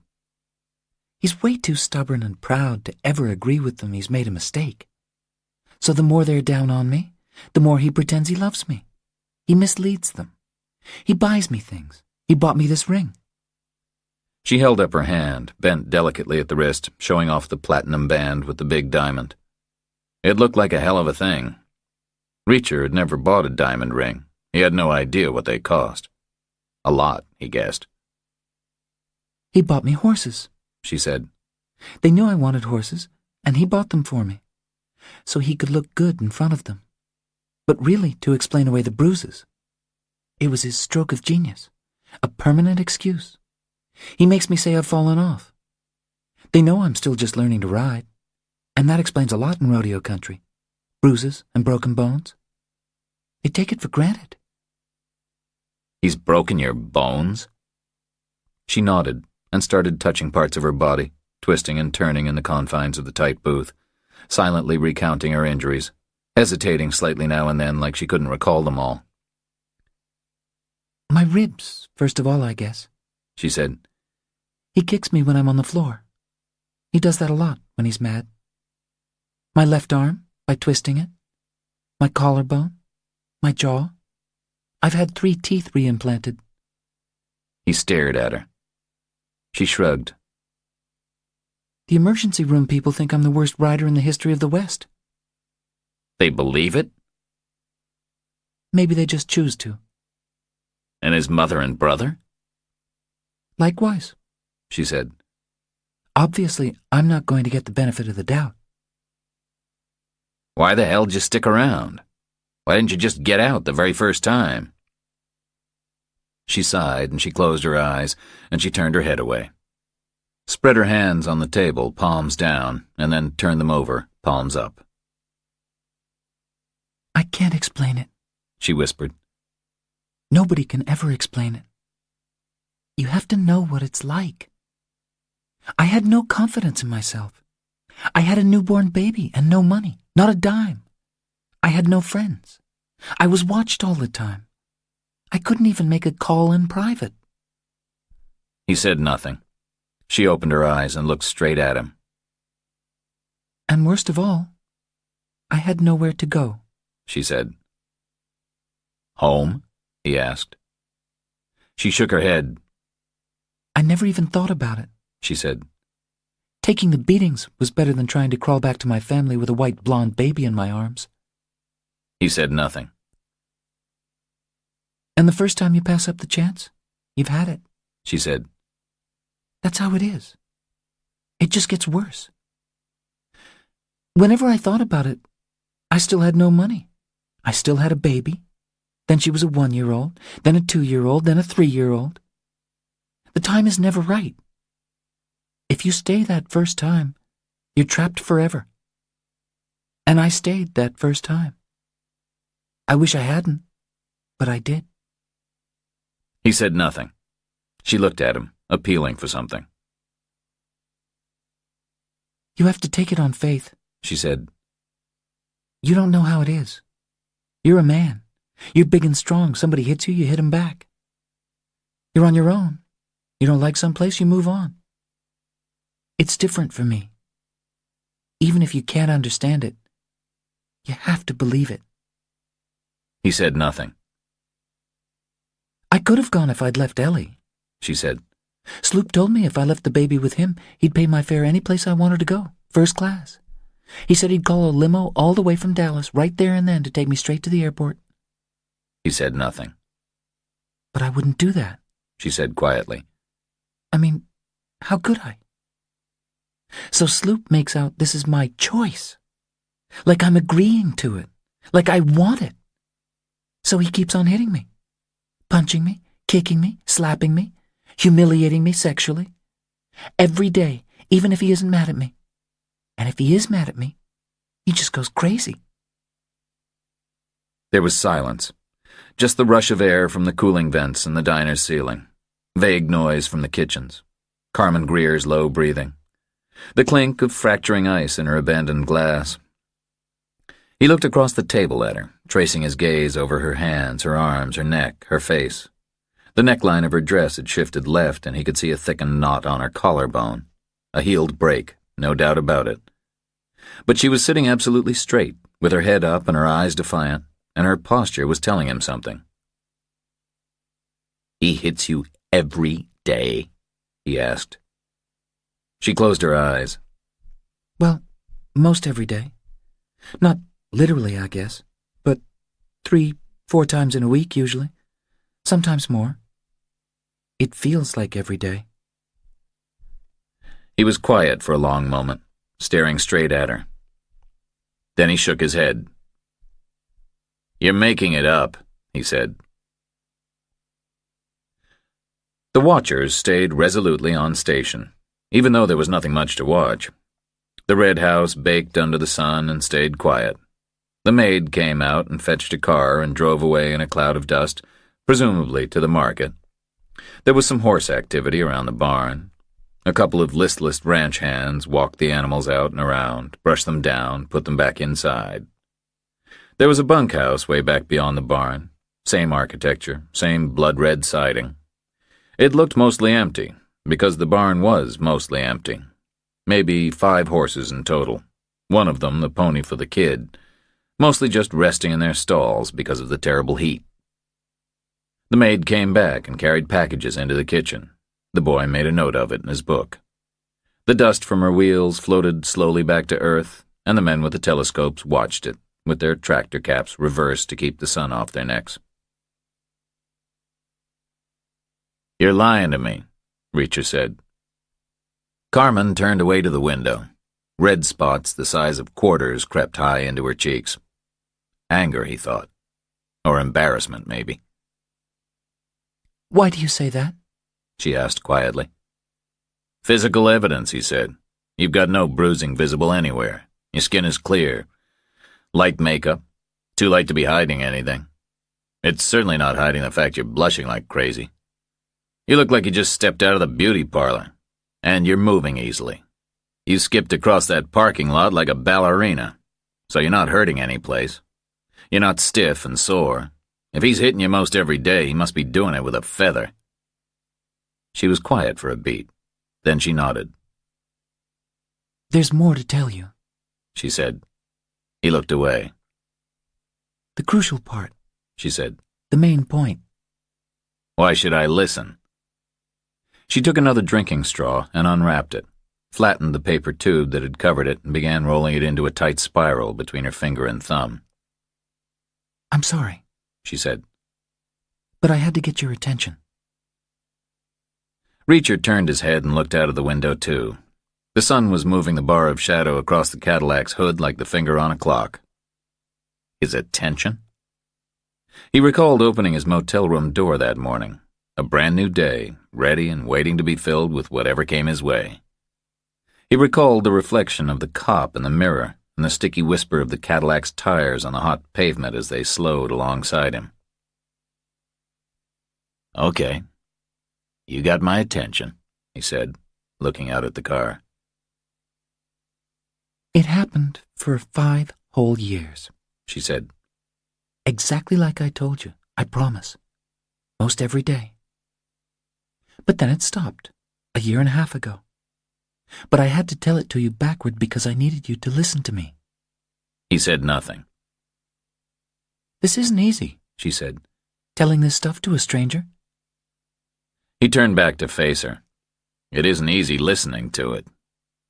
She took a breath. "You going to run out on me?" He shrugged. "I almost did a minute ago." She was quiet again. "Please don't," she said. "At least, not here. Please. Just listen a little more." He looked straight at her. "Okay, I'm listening," he said. "But will you still help me?" "With what?" She said nothing. "What did it feel like?" he asked, "getting hit?" "Feel like?" she repeated. "Physically," he said. She looked away, thought about it. "Depends where," she said. He nodded. She knew it felt different in different places. "The stomach," he said. "I threw up a lot," she said. "I was worried because there was blood." He nodded again. She knew what it felt like to be hit in the stomach. "I swear it's true," she said. 5 whole years. Why would I make it up?" "So what happened?" he said. "Why'd he stop?" She paused, like she was aware people might be looking at her. Reacher glanced up and saw heads turn away. The cook, the waitress, the 2 guys at the distant tables. The cook and the waitress were faster about it than the 2 guys chose to be. There was hostility in their faces. "Can we go now?" she asked. "We need to get back. It's a long drive." "I'm coming with you," "That's the whole point," she said. He glanced away again out of the window. "Please, Reacher," she said. "At least hear the rest of the story and then decide. I can let you out in Pecos, if you won't come all the way to Echo. You can see the museum. You can see Clay Allison's grave." He watched the bar of shadow touch the Cadillac's windshield. The interior would be like a furnace by now. "You should see it anyway," she said, "if you're exploring Texas." "Okay," he said. "Thank you," she said. He made no reply. "Wait for me," she said. "I need to go to the bathroom. It's a long drive." She slid out of the booth with uninjured grace and walked the length of the room, head down, looking neither left nor right. The 2 guys at the tables watched her until she was almost past them, and then switched their blank gazes straight back to Reacher. He ignored them and turned the check over and dumped small change from his pocket on top of it. Exact amount, no tip.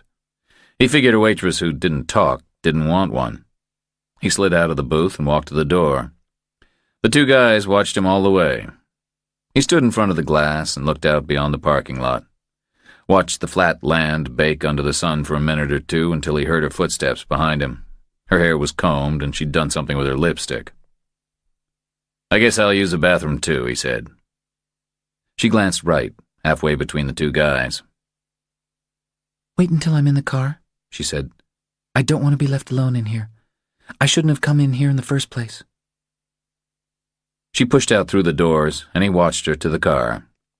She got in, and he saw it shudder as she started the engine to run the air. He turned and walked back to the men's room. It was a fair-sized space, 2 porcelain urinals and 1 toilet cubicle, a chipped sink with a cold water faucet, a fat roll of paper towels sitting on top of the machine it should have been installed in. Not the cleanest facility he'd ever seen. He unzipped and used the left-hand urinal, heard footsteps outside the door, and glanced up at the chromium valve which fed the flush pipes. It was dirty, but it was rounded, and it reflected what was behind him like a tiny security mirror. He saw the door open and a man step inside. He saw the door close again and the man settle back against it. He was one of the customers, presumably one of the pickup drivers. The chromium valve distorted the view, but the guy's head was nearly to the top of the door, not a small person, and he was fiddling blindly behind his back. Reacher heard the click of the door lock. Then the guy shifted again and hung his hands loose by his sides. He was wearing a black t-shirt. There was writing on it, but Reacher couldn't read it backward. Some kind of an insignia, maybe an oil company. "You new round here?" the guy asked. Reacher made no reply, just watched the reflection. "I asked you a question," the guy said. Reacher ignored him. "I'm talking to you," the guy said. "Well, that's a big mistake," Reacher said. "All you know, I might be a polite type of person. I might feel obligated to turn around and listen, whereupon I'd be pissing all over your shoes." The guy shuffled slightly, caught out. Clearly, he had some kind of set speech prepared, which was what Reacher had been counting on. A little improvised interruption might slow him down some, maybe enough to get zipped up and decent. The guy was still shuffling, deciding whether to react. "So I guess it's down to me to tell you," he said. "Somebody's got to." He wasn't reacting. No talent for repartee. "Tell me what?" Reacher asked. "How it is round here?" Reacher paused a beat. The only problem with coffee was its diuretic effect. "And how is it around here?" he asked. "Round here, you don't bring beaners into decent folks' places." "What?" Reacher said. "What part don't you understand?" Reacher breathed out, maybe 10 seconds to go. "I didn't understand any of it," he said. "You don't bring beaners in a place like this." "What's a beaner?" Reacher asked. The guy took a step forward. His reflection grew disproportionately larger. "Latinos," he said, "eat beans all the time." "Latina," Reacher said, with an A. Gender counts with inflected languages. And she had iced coffee. Haven't seen her eat a bean all day. "You some kind of a smart guy?" Reacher finished and zipped up with a sigh. Didn't flush. Place like that, it didn't seem like standard practice. He just turned to the sink and operated the faucet. "Well, I'm smarter than you," he said. "That's for damn sure. But then that's not saying much. This roll of paper towels is smarter than you. A lot smarter. Each sheet on its own is practically a genius compared to you. They could stroll into Harvard one by one, full scholarships for each of them, while you're still struggling with your GED. It was like taunting a dinosaur, some kind of a brontosaurus where the brain is a very long distance from any place else. The sound went in, and some time later it was received and understood. 4 or 5 seconds until it showed in the guy's face. 4 or 5 seconds after that, he swung with his right. It was a ponderous, slow swing with a big, bunched fist on the end of a big, heavy arm, aiming wide and high for Reacher's head. It could have caused some damage if it had landed. But it didn't land. Reacher caught the guy's wrist in his left palm and stopped the swing dead. A loud, wet smack sound echoed off the bathroom tile. "The bacteria on this floor are smarter than you," he said. He twisted his hips 90 degrees so his groin was protected, and he squeezed the guy's wrist with his hand. There had been a time when he could break bones by squeezing with his hand. It was more about blind determination than sheer strength. But right then he didn't feel it. "This is your lucky day," he said. "All I know, you could be a cop. So I'm going to let you go." The guy was staring desperately at his wrist, watching it get crushed. The clammy flesh was swelling and going red. "After you apologize," Rachel said. The guy stared on, 4 or 5 seconds, like a dinosaur. "I'm sorry," he said. "I apologize." "Not to me, asshole," Reacher said. "To the lady." The guy said nothing. Reacher turned up the pressure, felt his thumb go slick with sweat, sliding up over the tip of his index finger. Felt the bones in the guy's wrist click and move. The radius and the ulna getting closer than nature intended. "Okay," the guy gasped. "Enough!" Reacher released the wrist. The guy snatched it back and cradled his hand, panting, looking up, looking down. "Give me the keys to your truck," Reacher said. The guy twisted awkwardly to get into his right pocket with his left hand, held out a large bunch of keys. "Now go wait for me in the parking lot," Reacher said. The guy unlocked the door left-handed and shuffled out. Reacher dropped the keys in the unflushed urinal and washed his hands again, dried them carefully with the paper towels, and left the bathroom behind him. He found the guy out in the lot, halfway between the diner door and the Cadillac. "Be real nice now," Reacher called to him. "Maybe offer to wash her car or something. She'll say no, but it's the thought that counts, right? If you're creative enough, you get your keys back. Otherwise, you're walking home." He could see through the tinted glass that she was watching them approach, not understanding. He motioned with his hand that she should let her window down, a circular motion like winding a handle. She buzzed the glass down, maybe 2 inches, just wide enough to frame her eyes. They were wide and worried. "This guy's got something to say to you," Reacher said. He stepped back. The guy stepped up, looked down at the ground, and then back at Reacher like a whipped dog. Reacher nodded encouragingly. The guy put his hand on his chest like an operatic tenor or a fancy maitre d', bent slightly from the waist to address the 2-inch gap in the glass.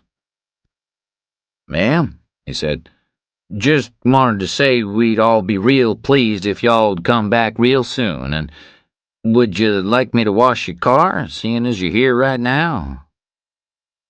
"What?" she said. They both turned separately to Reacher, the guy pleading, Carmen astonished. "Beat it," he said. "I left your keys in the bathroom." 4 or 5 seconds later, the guy was back on his way to the diner. Reacher stepped round the hood to his door, pulled it open. "I thought you were running out on me," Carmen said. "I thought you'd ask that guy for a ride." "I'd rather ride with you," he said.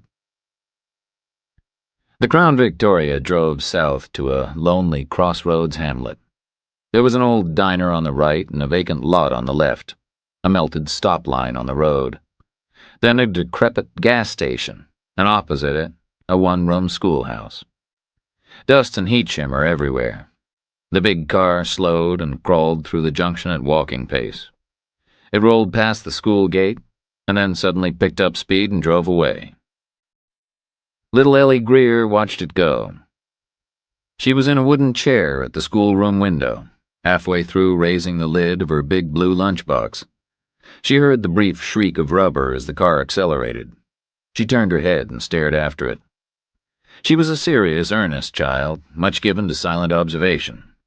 She kept her big dark eyes on the road until the dust settled. Then she turned back to matters in hand and inspected her lunch, and wished her mom had been home to pack it instead of the maid, who belonged to the Greers and was mean. "What happened a year and a half ago?" Reacher asked. She didn't answer. They were on a long, straight, deserted road with the sun just about dead center above them. Heading south and near noon, he figured. The road was made of patched blacktop, smooth enough, but the shoulders were ragged. There were lonely billboards at random intervals advertising gas and accommodations and markets many miles ahead. Either side of the road, the landscape was flat and parched and featureless, dotted here and there with still windmills in the middle distance. There were automobile engines mounted on concrete pads closer to the road, Big V8s, like you'd see under the hood of an ancient Chevrolet or Chrysler, painted yellow and streaked with rust, with stubby black exhaust pipes standing vertically. Water pumps, Carmen said. for irrigating the fields. There was agriculture here in the old days. Back then, gasoline was cheaper than water, so those things ran all day and all night. Now there's no water left, and gas has gotten too expensive. The land fell away on every side, covered with dry brush. On the far horizon southwest of the endless road, there might have been mountains 100 miles away. Or it might have been a trick of the heat. Are you hungry? She asked. If we don't stop, we could pick Ellie up from school. And I'd really like to do that. I haven't seen her since yesterday. Whatever you want, Reacher said. She accelerated until the big Cadillac was doing 80 and wallowing heavily over the undulations in the road. He straightened in his seat and tightened his belt against the reel. She glanced across at him. Do you believe me yet? She asked. He glanced back at her. He had spent 13 years as an investigator, and his natural instinct was to believe nothing at all. What happened a year and a half ago, he asked. Why'd he stop? She adjusted her grip on the wheel, opened her palms, stretched her fingers, closed them tight again on the rim. He went to prison, She said. For beating up on you? in Texas. She said. She laughed, just a yelp, like a short cry of pain. Now I know you're new here. He said nothing, just watched Texas reel in through the windshield ahead of him, hot and brassy and yellow. It just doesn't happen, She said. In Texas, a gentleman would never raise his hand to a woman. Everybody knows that. Especially not a white gentleman whose family has been here over 100 years. So if a greaseball whore wife dared to claim a thing like that, they'd lock her up, probably in a rubber room. The day her life changed forever. So what did he do? He evaded federal taxes, She said. He made a lot of money trading oil leases and selling drilling equipment down in Mexico. He neglected to tell the IRS about it. In fact, he neglected to tell the IRS about anything. One day they caught him. They put you in jail for that? She made a face. Actually, they try hard not to. A first-time thing like that, they were willing to let him pay. Make proposals and so forth. A clean breast and a payback plan is what they're looking for. But Sloop was way too stubborn for that. He made them dig everything out for themselves. He was hiding things right up to the trial. He refused to pay anything. He even disputed that he owed them anything, which was ridiculous, and all the money was hidden behind family trusts, so they couldn't just take it. It made them mad, I think. So they prosecuted. She nodded at the wheel. With a vengeance, She said. A federal case. You know that expression? Making a federal case out of something? Now I see why people say that. Biggest fuss you ever saw. A real contest. The local good old boys against the Treasury Department. Sloop's lawyer is his best friend from high school, and his other best friend from high school is the DA in Pecos County. And he was advising them on strategy and stuff like that. But the IRS just rolled right over all of them. It was a massacre. He got 3 to 5 years. The judge set the minimum at 30 months in jail and cut me a break. Reacher said nothing. She accelerated past a truck, the first vehicle they'd seen in more than 20 miles. I was so happy, She said. I'll never forget it. A white-collar thing like that? After the verdict came in, they just told him to present himself at the federal prison the next morning. They didn't drag him away in handcuffs or anything. He came home and packed a little suitcase. We had a big family meal, stayed up kind of late, went upstairs, and that was the last time he hit me. Next morning, his friends drove him up to the jail, someplace near Abilene. A club fed is what they call it. Minimum security. It's supposed to be comfortable. I heard you can play tennis there. Do you visit him? She shook her head. I pretend he's dead. She said. She went quiet, and the car sped on toward the haze on the horizon. There were mountains visible to the southwest, unimaginably distant. "The Transpicos," she said. "Watch for the light to change color. It's very beautiful." He looked ahead, but the light was so bright it had no color at all. "Minimum 30 months is 2.5 years, she said. "I thought it's safest to bet on the minimum. He's probably behaving himself in there." Reacher nodded. Probably. "So, 2.5 years," she said. "I wasted the first 1.5. You've still got 12 months. That's plenty of time for anything. She was quiet again. "Talk me through it," she said.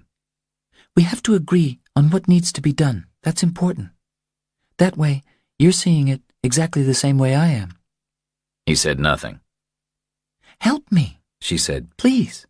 Just theoretically for now if you want." He shrugged. Then he thought about it from her point of view. From his, it was too easy. Disappearing and living invisibly was second nature to him. You need to get away, he said. An abusive marriage, that's all a person can do, I guess. So, a place to live and an income, that's what you need. Doesn't sound much when you say it. Any big city, he said. They have shelters, all kinds of organizations. What about Ellie? The shelters have babysitters, he said. They'll look after her while you're working. There are lots of kids in those places. She'd have friends. After a little while, you could get a place of your own. What job could I get? Anything, he said. You can read and write. You went to college. How do I get there? On a plane, on a train, and a bus, 2 one-way tickets. I don't have any money. None at all? She shook her head. What little I had ran out a week ago.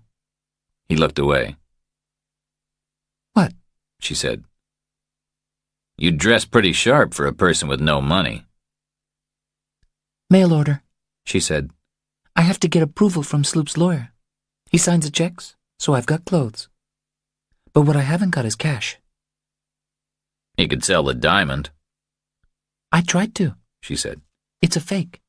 He told me it was real, but it's stainless steel and cubic zirconium. The jeweler laughed at me. It's worth maybe $30.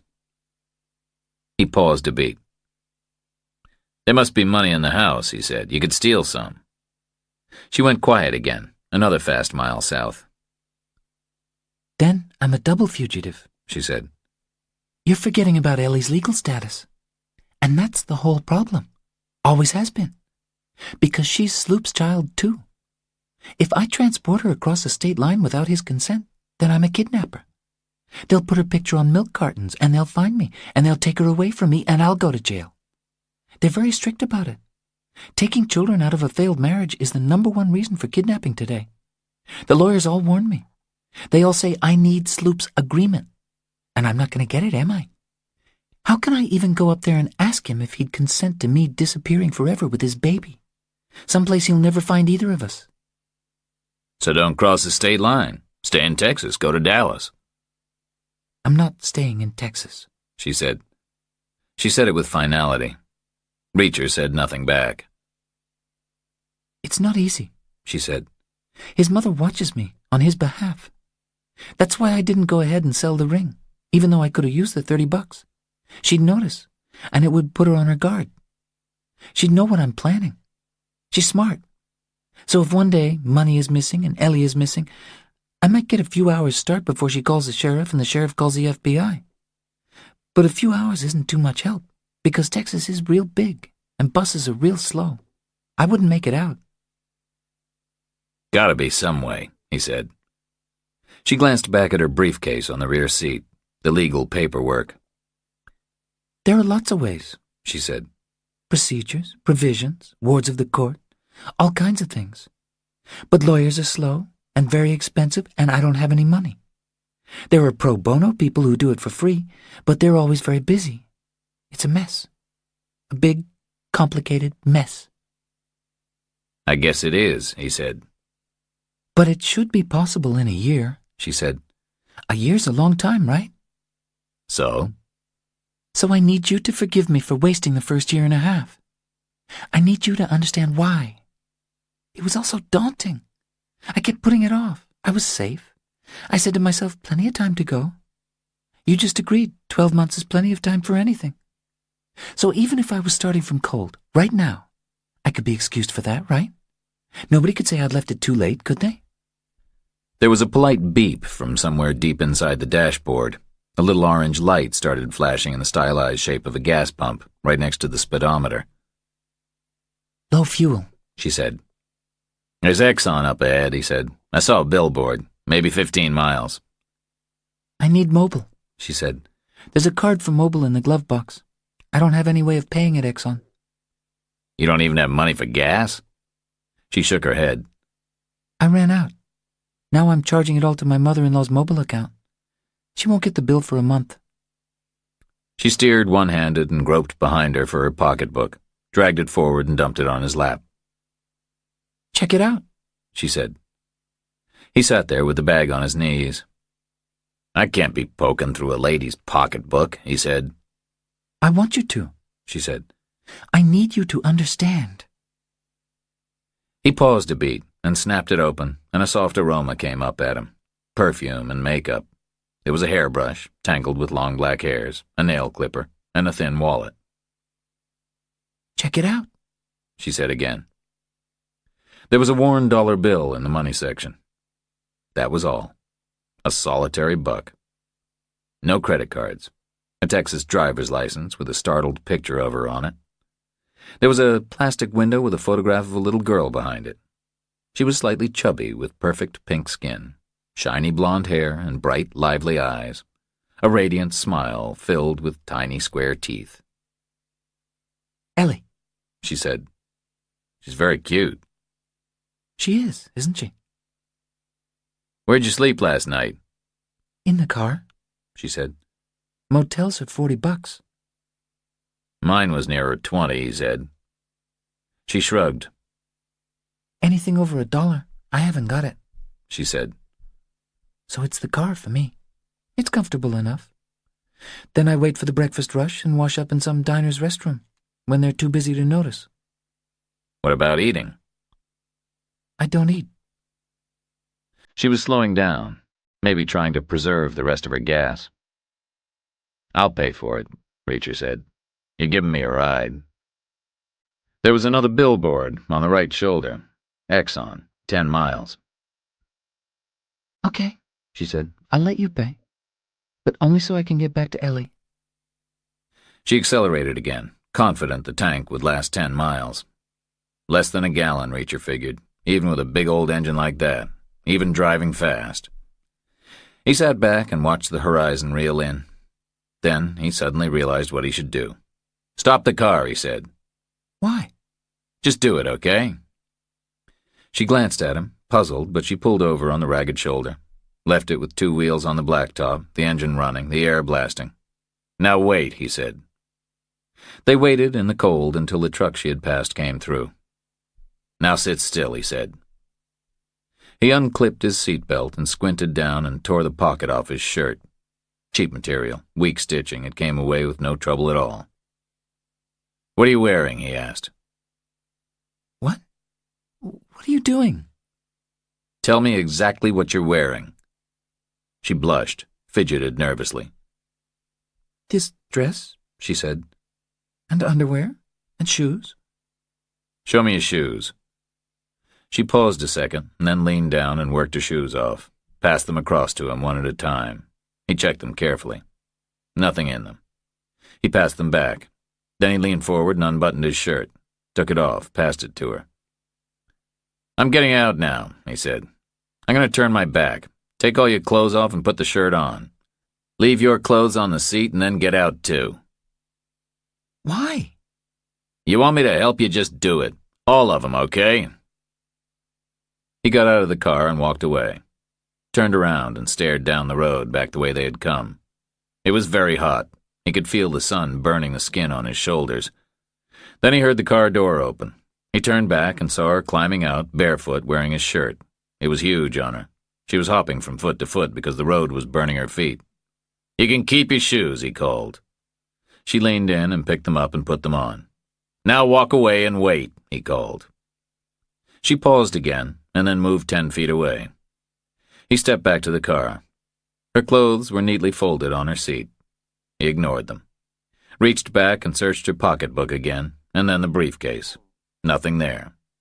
He turned back to the clothes and shook them out. They were warm from her body.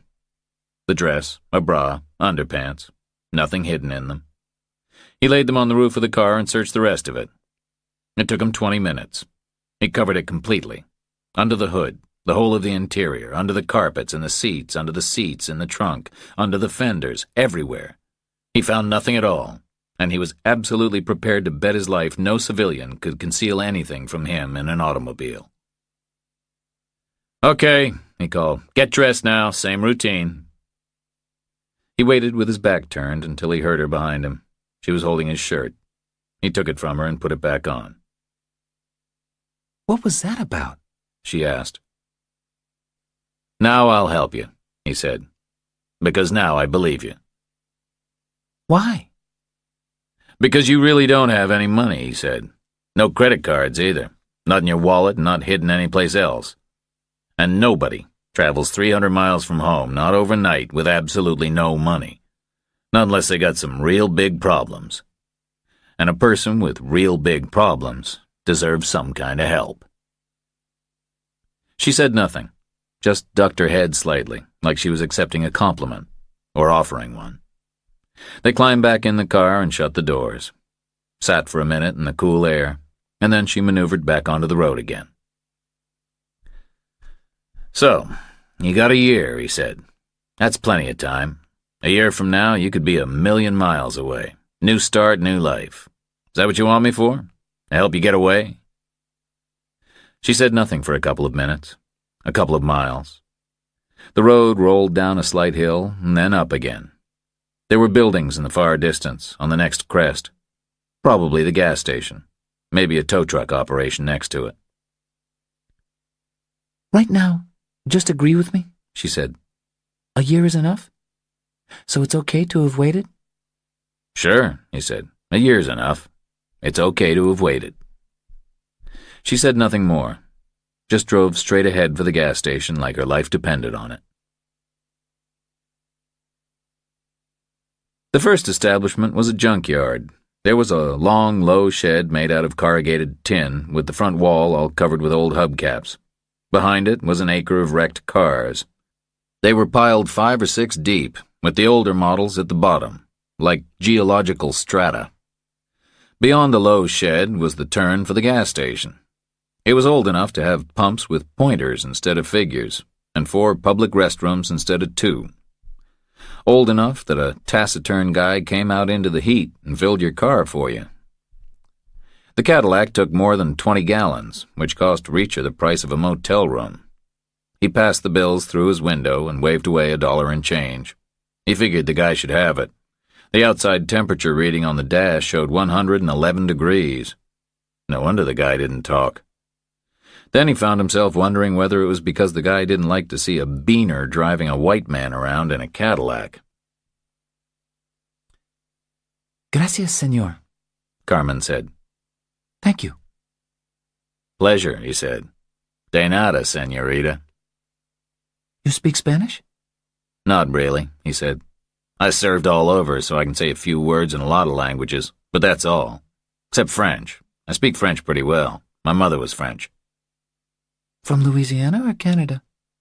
From Paris, France." "So you're half foreign," she said. "Sometimes I feel a lot more than half." She smiled like she didn't believe him, and eased back to the road. The gas needle jumped up to F, which seemed to reassure her. She got the car straight in her lane and accelerated back to a cruise. "But you should call me Señora," she said. "not Señorita. I'm a married woman." "Yes," he said. "I guess you are." She went quiet for a mile, settled back in the seat and rested both hands lightly on the bottom curve of the wheel. Then she took a deep breath. "Okay, here's the problem," she said. "I don't have a year." "Why not?" "Because a month ago his lawyer friend came out to the house. Told us there was some kind of deal on the table. What deal? I don't know for sure. Nobody told me exactly. My guess is Sloop's gonna rat out some business associates in exchange for early remission. I think his other friend is brokering it through the DA's office. Shit, Reacher said. Carmen nodded. Yes, shit. They've all been working their asses off, getting it going. I've had to be all smiles like, oh, great, Sloop's coming home early. Reacher said nothing. But inside, I'm screaming, she said. I left it too late, you see? A year and a half, I did nothing at all. I thought I was safe. I was wrong. I was stupid. I was sitting around in a trap without knowing it, and now it's sprung shut, and I'm still in it. Reacher nodded slowly. Hope for the best, plan for the worst. That was his guiding principle. So what's the progress on the deal, he asked. The car sped on south.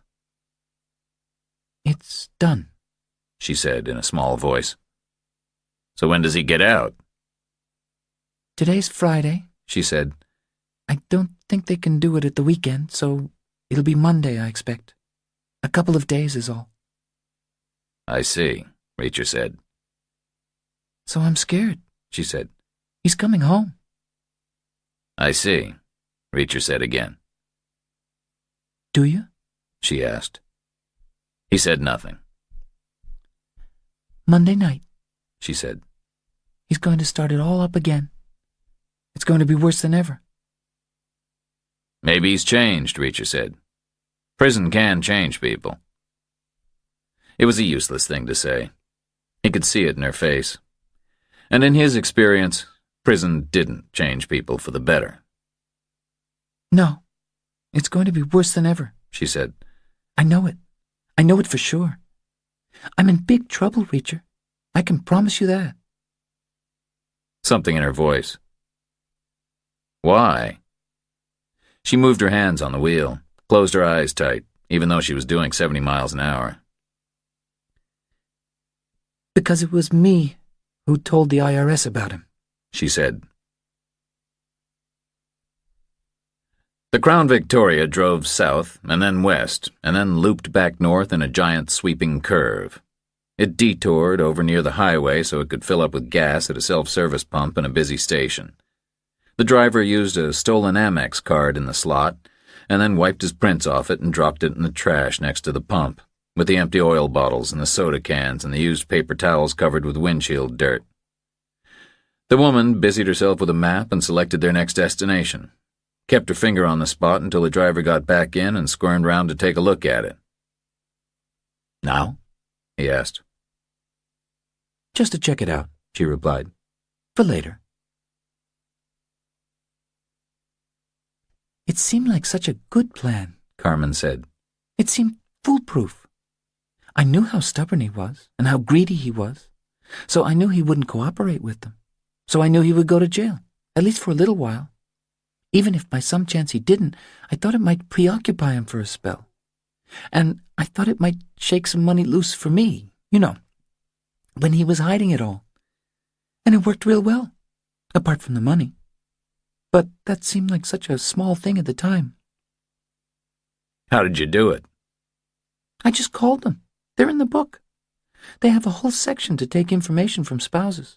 It's one of their big ways to get people. Normally it happens during divorces, when you're mad at each other. But I was already mad at him. Why haven't you gone ahead and got a divorce, he asked. Husband in jail's grounds, right? Some kind of desertion? She glanced in the mirror, at the briefcase on the rear seat. It doesn't solve the problem with Ellie, she said. In fact, it makes it much worse. It alerts everybody to the possibility I'll leave the state. Legally, Sloop could require me to register her whereabouts, and I'm sure he would. You could stay in Texas, he said again. She nodded. I know, she said. But I can't. I just can't. I know I'm being irrational, but I can't stay here, Reacher. It's a beautiful state, and there are nice people here, and it's very big, so I could get a long way away, but it's a symbol. Things have happened to me here that I have to get away from. Not just with Sloop. He shrugged. Your call, he said. She went quiet and concentrated on driving. The road reeled in. It was dropping down off a wide, flat mesa that looked the size of Rhode Island. The Cap Rock, she said, is limestone or something. All the water evaporated about 1,000,000 years ago and left the rock behind. Geological deposits or something. She sounded vague. Her tour guide explanation was less definitive than usual. So what do you want me to do? He asked. I don't know, she said, although he was certain that she did. Help you run? I could do that, probably. She said nothing. You picked me out, he said. You must have had something in mind. She said nothing. He fell to thinking about the potential target group she'd outlined to him. Out-of-work rodeo riders and roughnecks, men of various talents, but he wasn't sure if beating a federal manhunt would be among them. So she had chosen well. Or lucked out. You need to move fast, he said. 2 days, you need to get started right now. We should pick Ellie up and turn the car around and get going. Vegas, maybe, for the first stop. And do what there? Pick up some ID, he said. Place like Vegas, we could find something, even if it's only temporary. I've got some money. I can get more if you need it. I can't take your money, she said. That wouldn't be fair. Fair or not, you're going to need money. You can pay me back later. Then maybe you should go back to L.A. You could start building some new paperwork there. She was quiet again, another mile. No, I can't run, she said. I can't be a fugitive. I can't be an illegal. Whatever else I am, I've never been an illegal. I'm not going to start being one now. And neither is Ellie. She deserves better than that. You both deserve better than that, he said. But you gotta do something. I'm a citizen, she said. Think about what that means to a person like me. I'm not going to give it up. I'm not going to pretend to be somebody else. So what's your plan? You're my plan, she said. Bull riders, roughnecks. A 6'5", 250-pound ex-military cop. You want me to be your bodyguard? He asked. She made no reply. Carmen, I'm sorry about your situation, he said. Believe me, I really am. No response. But I can't be your bodyguard. No reply. I can't be, he said, again. It's ridiculous. What do you think's going to happen? You think I'm going to be with you 24 hours a day, 7 days a week, making sure he doesn't hit you? No reply. A huge highway interchange sprawled across the empty landscape miles away in the haze. It's ridiculous, he said again. Well, I could warn him off, I guess. I could scare him. I could smack him around a little to back up the message. But what happens when I'm gone? Because sooner or later I'm going to be gone, Carmen. I'm not going to stay around. I don't like to stay anywhere. And it's not just me. Face it, nobody's going to stay around. Not long enough. Not 10 years or 20 or 30 or however long it is until he ups and dies of old age. No reply. No effect either. It wasn't like what he was saying was a big disappointment to her. She just listened and drove, fast and smooth and silent, like she was biding her time. The highway cloverleaf grew larger and nearer, and she swooped onto it and around it and headed due west, following a big green sign which said Pecos, 75 miles. I don't want a bodyguard, she said. I agree. That would be ridiculous. So what am I supposed to be for? She settled onto the highway, center lane, driving faster than before. He watched her face. It was completely blank. What am I supposed to be for? He asked again. She hesitated. I can't say it. Say what? She opened her mouth, closed it again, swallowed hard, and said nothing. He stared at her. Bull riders, roughnecks, an ex-MP, Clay Allison's grave, the fancy inscription, the obituary in the Kansas City newspaper. You are crazy, he said. Am I? The spots of color came back to her face, the size of quarters, burning red high above her cheekbones. "Totally crazy," he said, "and you can forget about it." I can't forget about it. He said nothing. I want him dead, Reacher, she said. I really do. It's my only way out, literally. And he deserves it. "Tell me you're kidding." I'm not kidding, she said. I want him killed. He shook his head, stared out of the window. "Just forget all about it," he said. "It's absurd. This isn't the Wild West anymore." Isn't it? Isn't it still okay to kill a man who needs killing? Then she went quiet, just driving, like she was waiting him out. He stared at the speeding landscape in front of him. They were heading for the distant mountains. The blazing afternoon sun made them red and purple. It changed the color of the air. The Trans-Pecos, she'd called them. Please, Reacher, she said. Please. At least think about it. He said nothing. Please? Think about it? He was beyond reaction. He dropped his eyes from the mountains and watched the highway. It was busy with traffic, a river of cars and trucks crawling across the vastness. She was passing them all, one after another, driving way too fast. I'm not crazy, she said. Please. I tried to do this right. I really did. Soon as his lawyer told me about the deal, I saw a lawyer of my own, and then 3 more, and none of them could do anything for me as fast as a month. All they could do was tell me Ellie traps me exactly where I am. So then I looked for protection. I asked private detectives. They wouldn't do anything for me. I went to a security firm in Austin, and they said yes, they could guard me around the clock, but it would be 6 men and nearly $10,000 a week, which is the same thing as saying no. So I tried, Reacher. I tried to do it right, but it's impossible. He said nothing. So I bought a gun, she said. Wonderful, he said.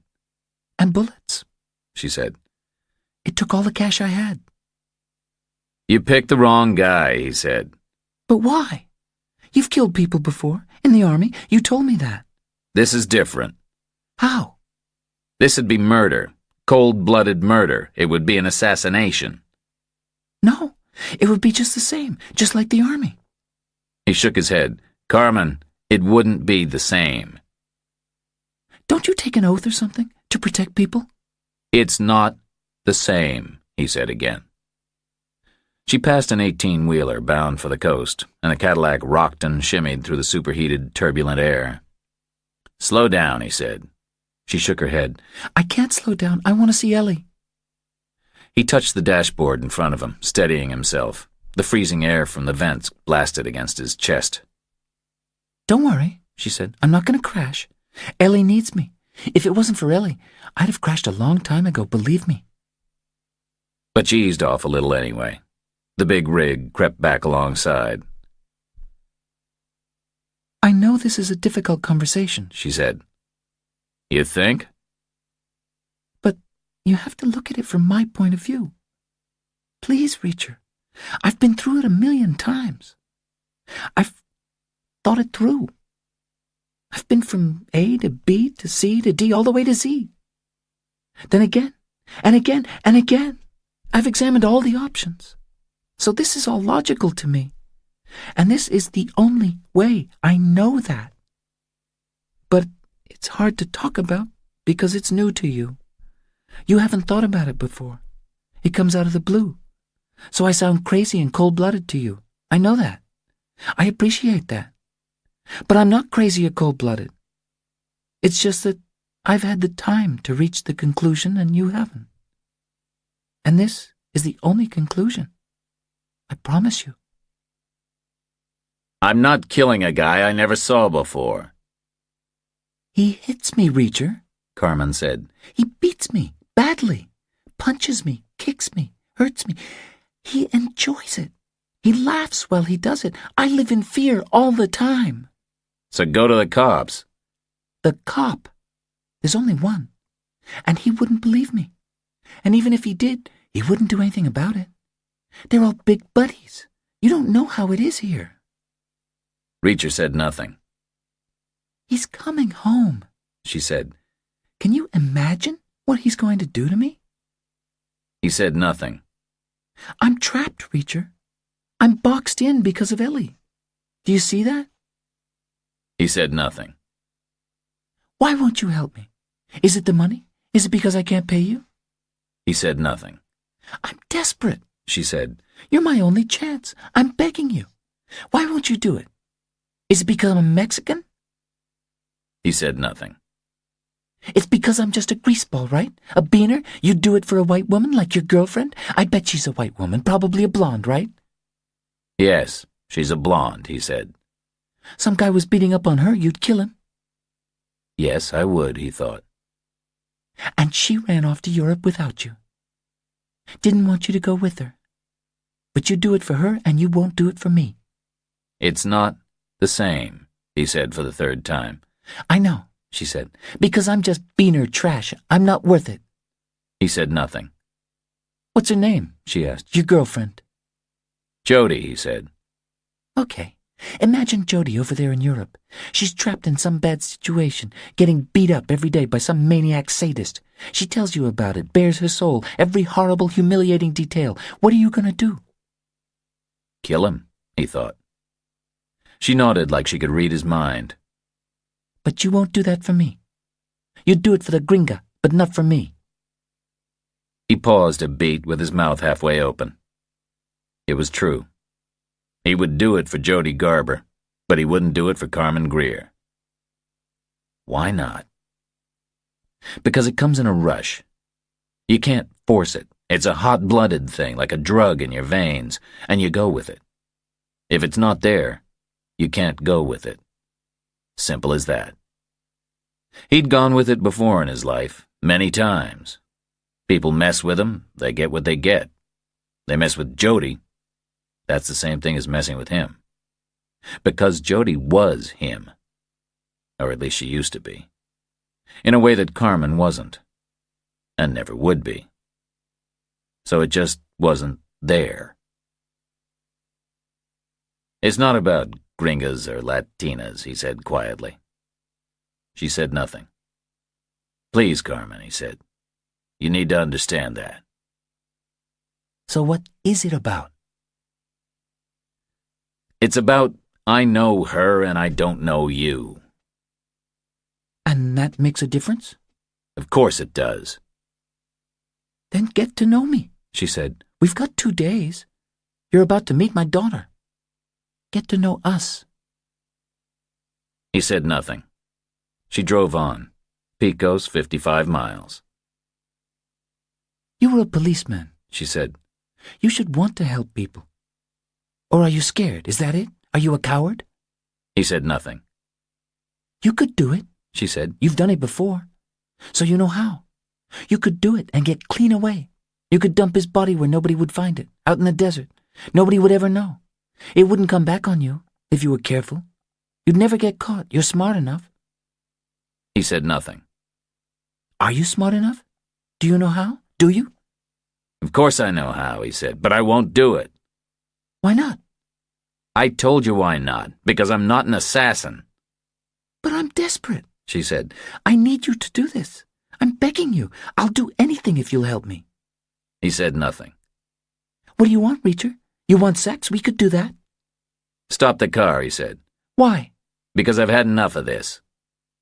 She jammed her foot down hard on the gas. The car leapt forward. He glanced back at the traffic and leaned over toward her and knocked the transmission into N. The engine unloaded and screamed, and the car coasted and slowed. He used his left hand on the wheel and hauled it around against her desperate grip and steered the car over to the shoulder. It bounced off the blacktop and the gravel bit against the tires and the speed washed away. He jammed the lever into P and opened his door all in one movement. The car skidded to a stop with the transmission locked. He slid out and stood up unsteadily, felt the heat on his body like a blow from a hammer, and slammed the door and walked away from her. He was sweating heavily 20 yards after getting out of the car, and already regretting his decision. He was in the middle of nowhere, on foot on a major highway, and the slowest vehicles were doing 60. Nobody was going to want to stop for him.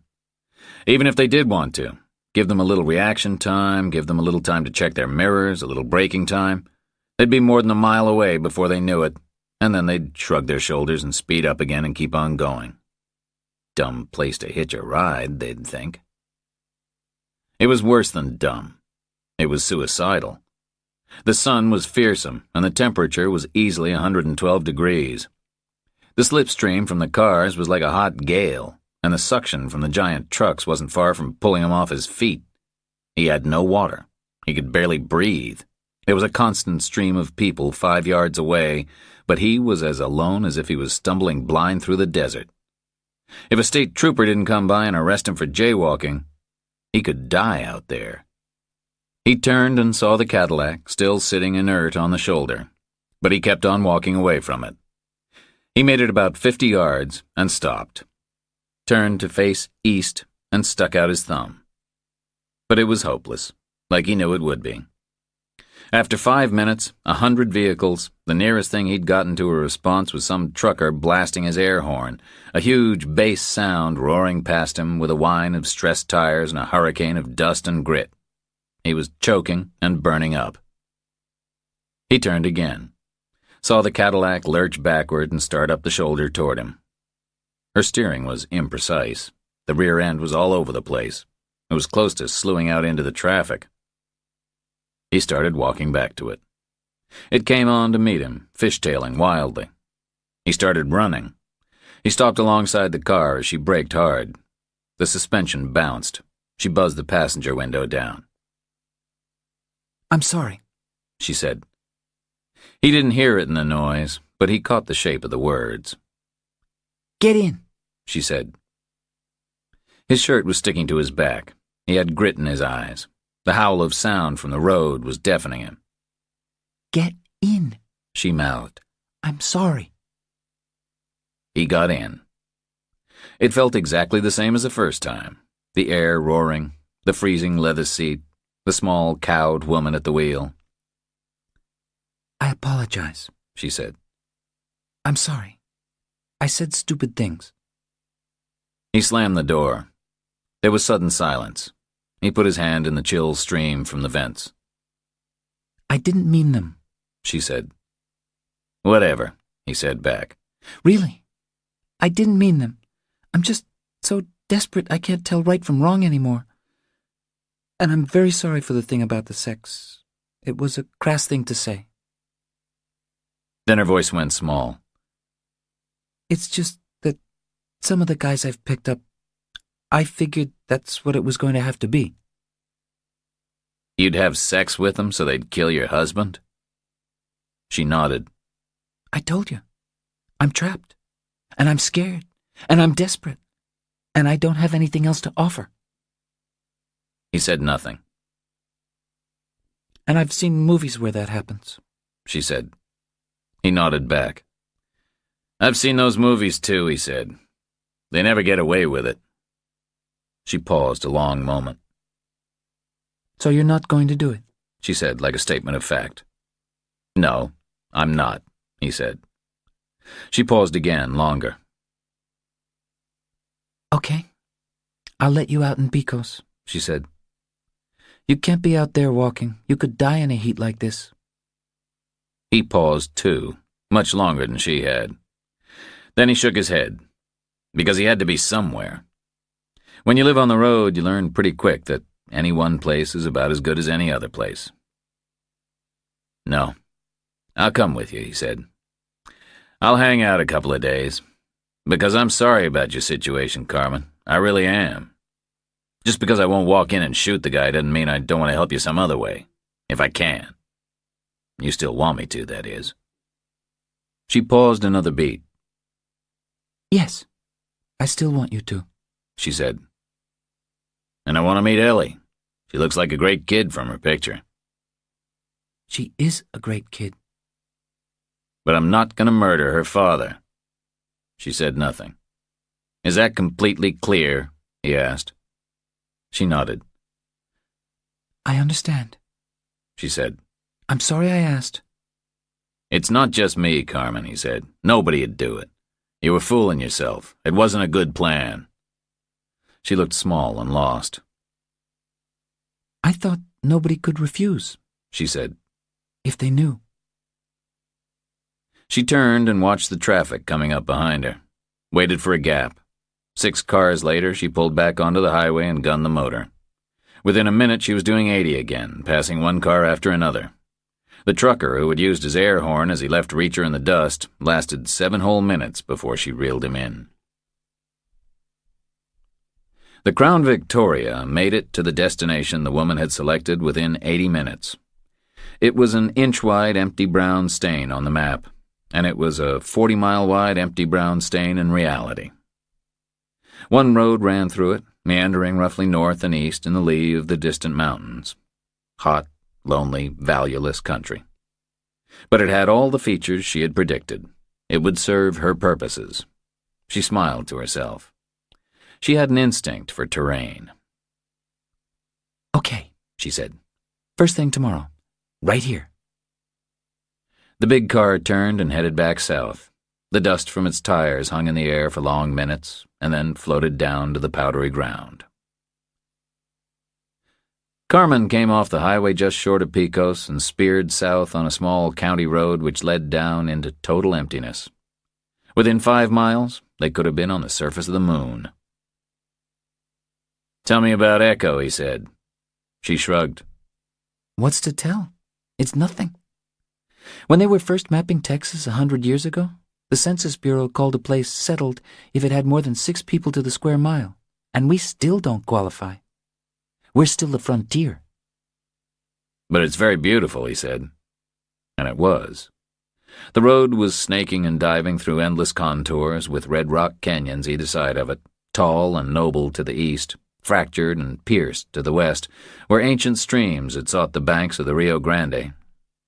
Tall, dry mountains reared beyond, with an immense technicolor sky above, and even in the speeding car he could sense the stunning silence of thousands of square miles of absolute emptiness. "I hate it," she said. "Where will I be?" he asked. "On the property. In the bunkhouse, I guess. They'll hire you for the horses. We're always a man short. You show up with a pulse, they'll be interested. You can say you're a wrangler. It'll be a good disguise. It'll keep you close by." "I don't know anything about horses." She shrugged. "Maybe they won't notice. They don't notice much. Like me getting beaten half to death." An hour later, they were tight for time. She was driving fast enough that the tire squeal from the curves was more or less continuous. They came up a long, steep grade and then turned out between 2 rock pillars on a peak, and suddenly there was flat land below them as far as the eye could see. The road fell away like a twisted tan ribbon and was crossed 20 miles ahead by another, just visible through the haze like a faint line on a map. The distant crossroads was studded with a handful of tiny buildings, and apart from them and the 2 roads, there was no evidence humans had ever lived on the planet. "Echo County," she said. "Everything you see, and a lot more besides. 1,000 square miles, and 150 people. Well, 148, because one of them is sitting right here with you, and one of them is still in jail." Her mood had improved because she said it with a wry smile, but she was looking at a tiny plume of dust on the road far below them. It was puffing out like a squirrel's tail, crawling slowly south, a quarter of the way to the crossroads. "That must be the school bus," she said. "We have to beat it to town, or Ellie will get on and we'll miss her." "Town?" Reacher said. She smiled again briefly. "You're looking at it," she said. "Uptown Echo." She accelerated down the grade, and the Cadillac's own dust swirled and hung behind it. The landscape was so vast that speed seemed slowed to absurdity. Reacher figured the bus might be a half hour from the crossroads, and the Cadillac was traveling twice as fast, so they should catch it inside 15 minutes, even though the elevation and the clear desert air made it look close enough to reach out and touch, like a child's toy on the floor of a room. "It's good of you to be coming," she said. "Thank you. I mean it." "No I decay, senorita," he said. "So you do know more than a few words." He shrugged. There were a lot of Spanish-speaking people in the Army. Most of the new generation, in fact. Some of the best of them. Like baseball? She said. Yes, he said. Like baseball. But you should call me Senora. Senorita makes me too happy. She accelerated again when the road leveled out, and about a mile before they caught up with the bus, she swung out into the wrong lane, ready to pass it. Safe enough, he figured. The chances of meeting oncoming traffic in that part of the world were worse than winning the lottery. She reeled in the bus and pulled through the cone of dust and blasted past, and stayed on the left for another mile. Then she eased back right, and 5 minutes later, they were slowing as they approached the crossroads. From ground level, the hamlet looked ragged and defeated, the way small places do under the heat of the sun. There were lots partially overrun with dry thorny weeds, delineated with raw block walls, commercially zoned but never developed. There was a diner on the right on the northwest corner, nothing more than a long low shack made of wood with all the color baked right out of it. Diagonally opposite it was the school, a one-room building like something out of a history book. The beginnings of rural education. Opposite that, on the southwest corner, was a gas station with 2 pumps and a small yard filled with stalled cars behind it. Diagonally opposite the gas station and across the road from the school, the northeast corner was an empty lot, with concrete blocks spilled randomly across it, like an optimistic new venture had been planned and then abandoned. Maybe while LBJ was still in office. There were 4 other buildings, all 1 story, all plain concrete, all set back with thin, rough driveways leading to them from the road. Houses, Reacher guessed. Their yards were littered with junk, children's bikes and tired automobiles on blocks, and old living room furniture. The yards were baked dry and hard and had low chicken wire fences around them, maybe to keep the big snakes out. The crossroads itself had no stop signs, just thick lines on the blacktop, melted in the heat. Carmen drove straight through and past the school, and U-turned across the full width of the road, bumping down into shallow drainage ditches on both shoulders. She came back and stopped with the school gate close to Reacher's window.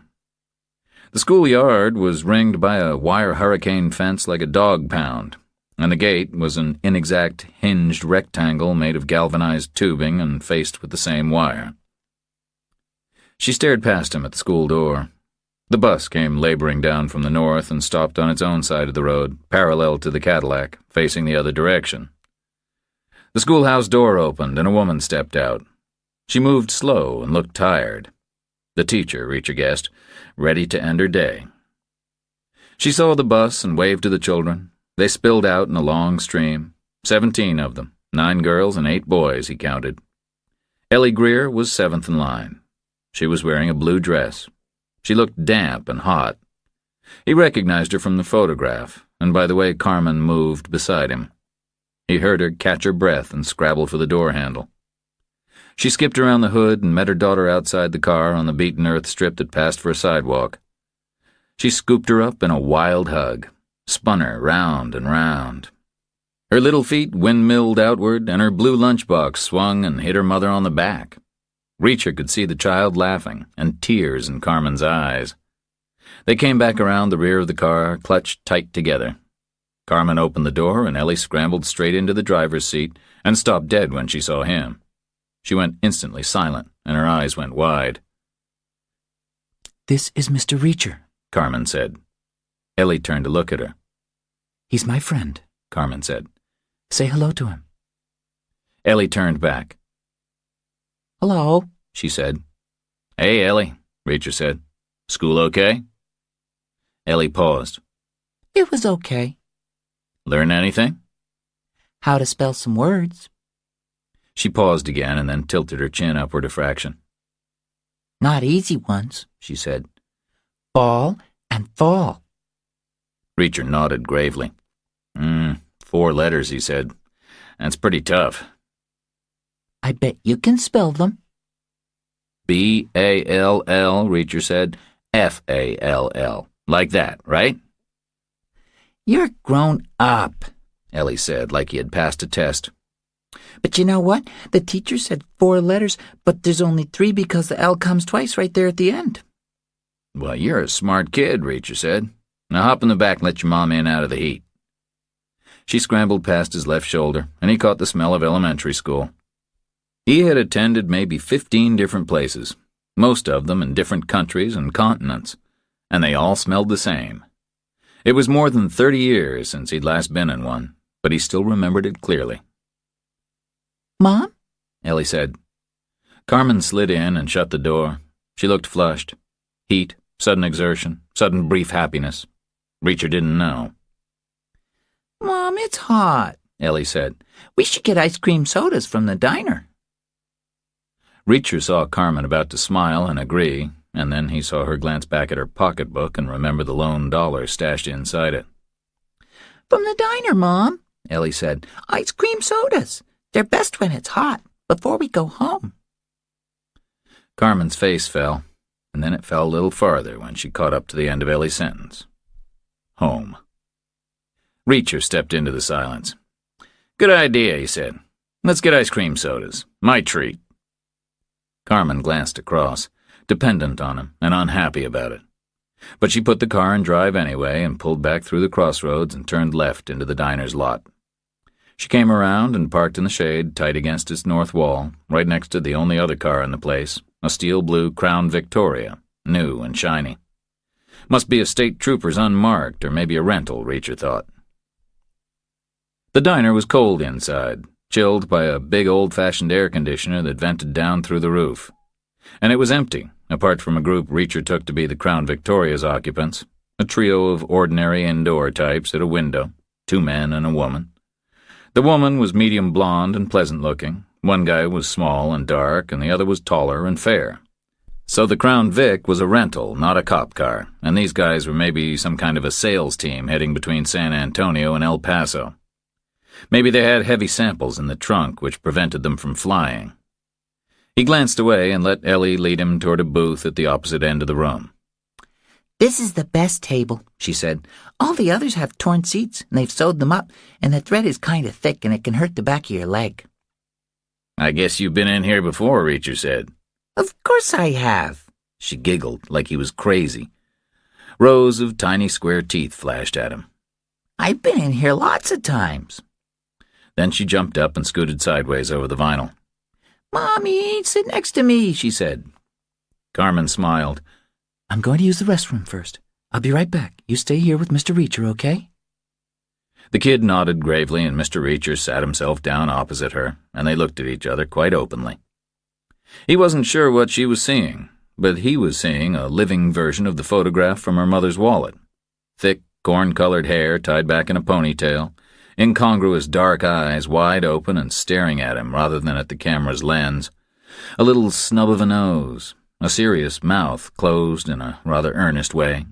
Her skin was impossibly perfect, like pink, damp velvet. "Where'd you go to school?" she asked. "Did you go here too?" "No, I went to lots of different places," he said. "I moved around." "You didn't go to the same school all the time?" He shook his head. "Every few months, I went to a new one." She concentrated hard. Didn't ask why.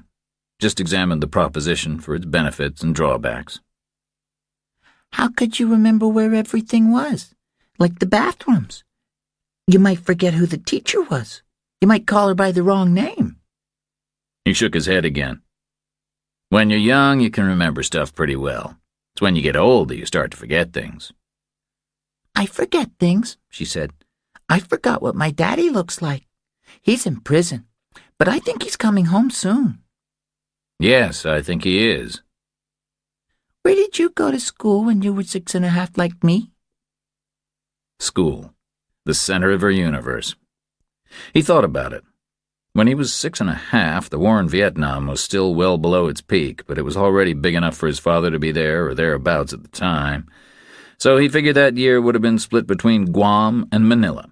Manila, mostly, he thought, judging by his memories of the buildings and the vegetation, the places he hid out in and played around. "The Philippines," he said. "Is that in Texas too?" she asked. "No, it's a bunch of islands between the Pacific and the South China Sea, right out in the ocean, a long way from here." "The ocean," she said, like she wasn't sure. "Is the ocean in America?" "Is there a map on the wall in your school?" "Yes, there is. A map of the whole world." "Okay. The oceans are all the blue parts. There's a lot of blue parts. He nodded. That's for sure. My mom went to school in California. Well, that'll be on the map, too. Find Texas and look to the left. He saw her looking down at her hands, trying to remember which was left and which was right. Then he saw her look up beyond his shoulder, and he turned to see Carmen on her way back, trapped temporarily by the salespeople getting up out of their booth. She waited until they had moved to the door and cleared the aisle, and then she skipped back and sat down, all in one graceful movement. She pressed close to Ellie and hugged her one-armed and tickled her and got a squeal in exchange. The waitress finished with the salespeople at the register and walked over, pad and pencil at the ready. 3 Coke floats, please, Ellie said, loud and clear. The waitress wrote it down. "Coming right up, honey," she said, and walked away. Is that okay for you? Carmen asked. Reacher nodded. Like the smell of elementary school, he remembered the taste of a Coke float. He'd had his first ever in a PX canteen in Berlin, in a long, low Quonset hut left over from the Four Powers occupation. It had been a warm summer's day in Europe, no air conditioning, and he remembered the heat on his skin and the bubbles in his nose. It's silly, Ellie said. It's not the Coke that floats, it's the ice cream that floats in the Coke. They should call them ice cream floats. Reacher smiled. He recalled thinking the same sorts of things when he was her age. Outraged puzzlement at the illogicalities of the world he was being asked to join. Like elementary school, he said. I found out that elementary means easy, so elementary school means easy school. I remember thinking, well, it seems pretty hard to me. Hard school would be a better name. Ellie looked at him seriously. I don't think it's hard, she said. But maybe it's harder in the ocean. Or maybe you're smarter than me. She thought about it, earnestly. I'm smarter than some people, she said. Like Peggy. She's still on 3-letter words. And she thinks you spell zoo with a Z. Reacher had no answer to that. He waited for Carmen to pick it up, but before she could, the waitress arrived back with a tin tray with 3 tall glasses on it. She put them on the table with great ceremony and whispered, "Enjoy," to Ellie, and backed away. But the glasses were almost a foot tall, and the drinking straws added another 6 inches, and Ellie's chin was about level with the tabletop, so her mouth was a long way from where it needed to be. You want me to hold it down? Carmen asked her. Or do you want to kneel up? Ellie thought about it. Reacher was starting to wonder if this kid ever made a quick, easy decision. He saw a little of himself in her. He'd taken things too seriously. The kids in every new school had made fun of him for it, but usually only once. I'll kneel up, she said. It was more than kneeling. She stood on the vinyl bench in a kind of crouch with her hands planted palms down on the table around the base of the glass and her head ducked to the straw. As good a method as any, Reacher figured. She started sucking her drink, and he turned to look at his own. The ice cream was a round, greasy spoonful. He found the cola way too sweet, like it was mixed from syrup in the wrong proportions. The bubbles were huge and artificial. It tasted awful. A long way from a childhood summer's day in Germany. Don't you like it? Ellie asked. Her mouth was full, and she sprayed a little of the mixture onto his sleeve. I didn't say anything. You're making a funny face. Too sweet, he said. It'll rot my teeth. Yours, too. She came up with a huge grimace, like she was showing her teeth to a dentist. Doesn't matter, she said. They're all going to fall out anyway. Peggy's got 2 out already. Then she bent back to her straw and vacuumed up the rest of the drink. She poked at the sludge in the bottom of the glass with her straw until it was liquid enough to suck. I'll finish yours too if you want, she said. No, her mother said back. You'll throw up in the car. I won't, I promise. No, Carmen said again. Now go to the bathroom, okay? It's a long way home. I went already, Ellie said. We always go at school last thing. We line up. We have to. The bus driver hates it if we pee on the seats. Then she laughed delightedly. Ellie, her mother said. Sorry, Mommy. But it's only the boys who do that. I wouldn't do it. Go again anyway, okay? Ellie rolled her eyes theatrically and clambered over her mother's lap and ran to the back of the diner. Reacher put a 5 over the check. Great kid, he said. I think so, Carmen said. Well, most of the time. Smart as anything. She nodded. Smarter than me, that's for sure.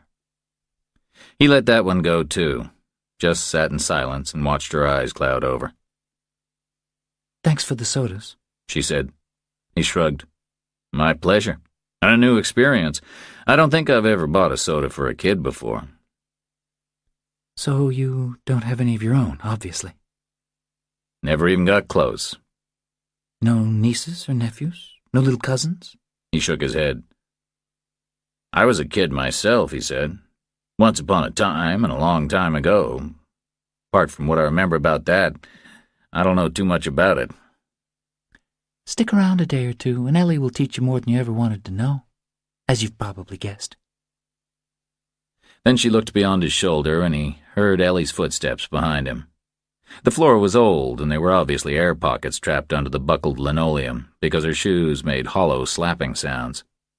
Mom, let's go, she said. Mr. Reacher is coming too, Carmen said. He's going to work with the horses. He got up out of the booth and saw her watching him. Okay, she said, but let's go. They pushed outside into the heat.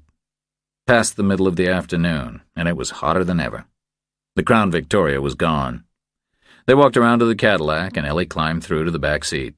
Carmen sat for a long moment with her hand resting on the key.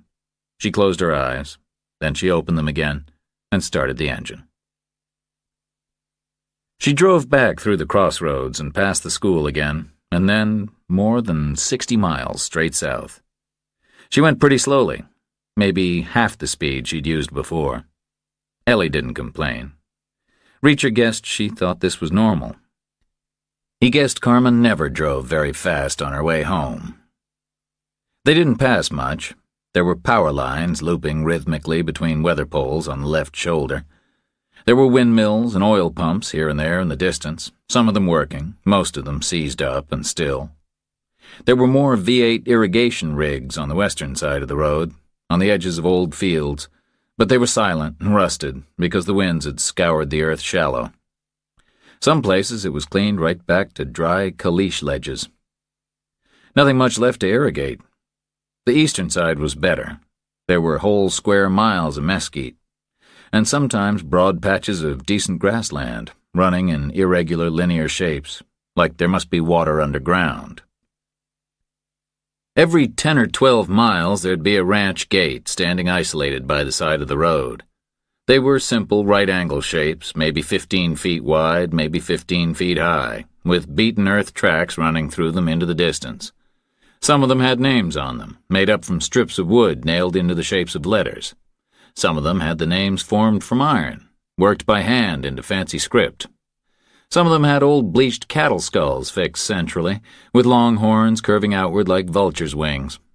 Some of them were supplemented by old barbed wire strands running aimlessly into the middle distance, sketching the location of ancient boundaries. The wire was on wooden posts, and the posts were weathered and twisted into corkscrew shapes, and looked as if they would turn to dust if you touched them.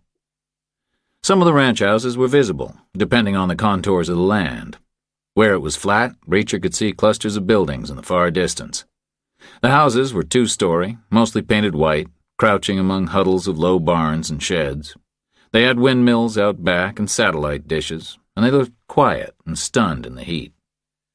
The sun was getting low in the west, and the outside temperature was still showing 110. It's the road, I think, Carmen said. It soaks up the sun all day and gives it back later. Ellie had fallen asleep, sprawled across the rear seat. Her head was pillowed on the briefcase. Her cheek was touching the edges of the papers that outlined how her mother could best escape her father. Greer property starts here, Carmen said. On the left. Next track is ours, about 8 miles. It was flat land, rising slightly on the right to a fragmented mesa about a mile away to the west. On the left, the Greers had better barbed wire than most. It looked like it might have been restrung less than 50 years ago. It ran reasonably straight into the east, enclosing patchy grassland that showed about equal parts green and brown. Miles away, there was a forest of oil derricks visible against the skyline, all surrounded by tin huts and abandoned equipment. Greer 3, Carmen said. big field. It made Sloop's grandfather a lot of money way back. Ran dry about 40 years ago. But it's a famous family story about that gusher coming in. Most exciting thing that ever happened to them. She slowed a little more, clearly reluctant to make the final few miles. In the far distance, the road rose into the boiling haze, and Reacher could see the barbed wire change to an absurd picket fence. It was tight against the shoulder, like something you'd see in New England, but it was painted dull red. It ran about half a mile to a ranch gate, which was also painted red, and then ran on again into the distance and out of sight. There were buildings behind the gate, much closer to the road than the ones he'd seen before. There was a big old house with a 2-story core and a tall chimney and sprawling 1-story additions. There were low barns and sheds clustered loosely around it. There was ranch fencing enclosing arbitrary squares of territory. Everything was painted dull red, all the buildings and all the fences alike. The low orange sun blazed against them and made them glow and shimmer and split horizontally into bands of mirage. She slowed still more where the red fence started, coasted the last 100 yards with her foot off the gas, and then turned in on a beaten dirt track running under the gate. There was a name on the gate, high above their heads, red-painted wood on red-painted wood. It said, Red House. She glanced up at it as she passed through. Welcome to hell, she said. The Red House itself was the main building in a compound of 4 impressive structures. It had a wide planked porch with wooden columns and a swinging seat hung from chains, and beyond it, 80 yards farther on, was a motor barn, but she couldn't drive down to it because a police cruiser was parked at an angle on the track, completely blocking her way. It was an old model Chevy Caprice, painted black and white, with Echo County Sheriff on the door, where it had said something else before. Bought by the county second-hand, Reacher thought, maybe from Dallas or Houston, repainted and refurbished for easy duty out here in the sticks. It was empty, and the driver's door was standing open. The light bar on the roof was flashing red and blue, whipping colors horizontally over the porch and the whole front of the house. What's this about? Carmen said. Then her hand went up to her mouth. God, he can't be home already, she said. Please, no. Cops wouldn't bring him home, Reacher said. They don't run a limo service. Ellie was waking up behind them. No more hum from the engine, no more rocking from the springs. She struggled upright and gazed out, eyes wide. What's that? She said. It's the sheriff, Carmen said. Why is he here? Ellie asked. I don't know. Why are the lights flashing? I don't know. Did somebody call 911? Maybe there's been a burglar. Maybe he wore a mask and stole something. She crawled through and knelt on the padded armrest between the front seats. Reacher caught the school smell again and saw delighted curiosity in her face. Then he saw it change to extreme panic. Maybe he stole a horse, she said. Maybe my pony, Mommy. She scrambled across Carmen's lap and scrabbled at the door handle, jumped out of the car and ran across the yard as fast as her legs would carry her, her arms held stiff by her sides and her ponytail bouncing behind her. I don't think anybody stole a horse, Carmen said. I think Sloop's come home. With the lights flashing, Reacher said. She unclipped her seatbelt and swiveled sideways and placed her feet on the dirt of the yard, stood up and stared toward the house, with her hands on the top of the door frame, like the door was shielding her from something. Reacher did the same on his side. The fierce heat wrapped around him. He could hear bursts of radio chatter coming from the sheriff's car. Maybe they're looking for you, he said. You've been away overnight. Maybe they reported you missing. Across the Cadillac's roof, she shook her head. Ellie was here, and as long as they know where she is, they don't care where I am. She stood still for a moment longer, and then she took a sideways step and eased the door shut behind her. Reacher did the same. 20 feet away, the house door opened and a uniformed man stepped out onto the porch. The sheriff, obviously. He was about 60 and overweight, with dark tan skin and thin gray hair plastered to his head.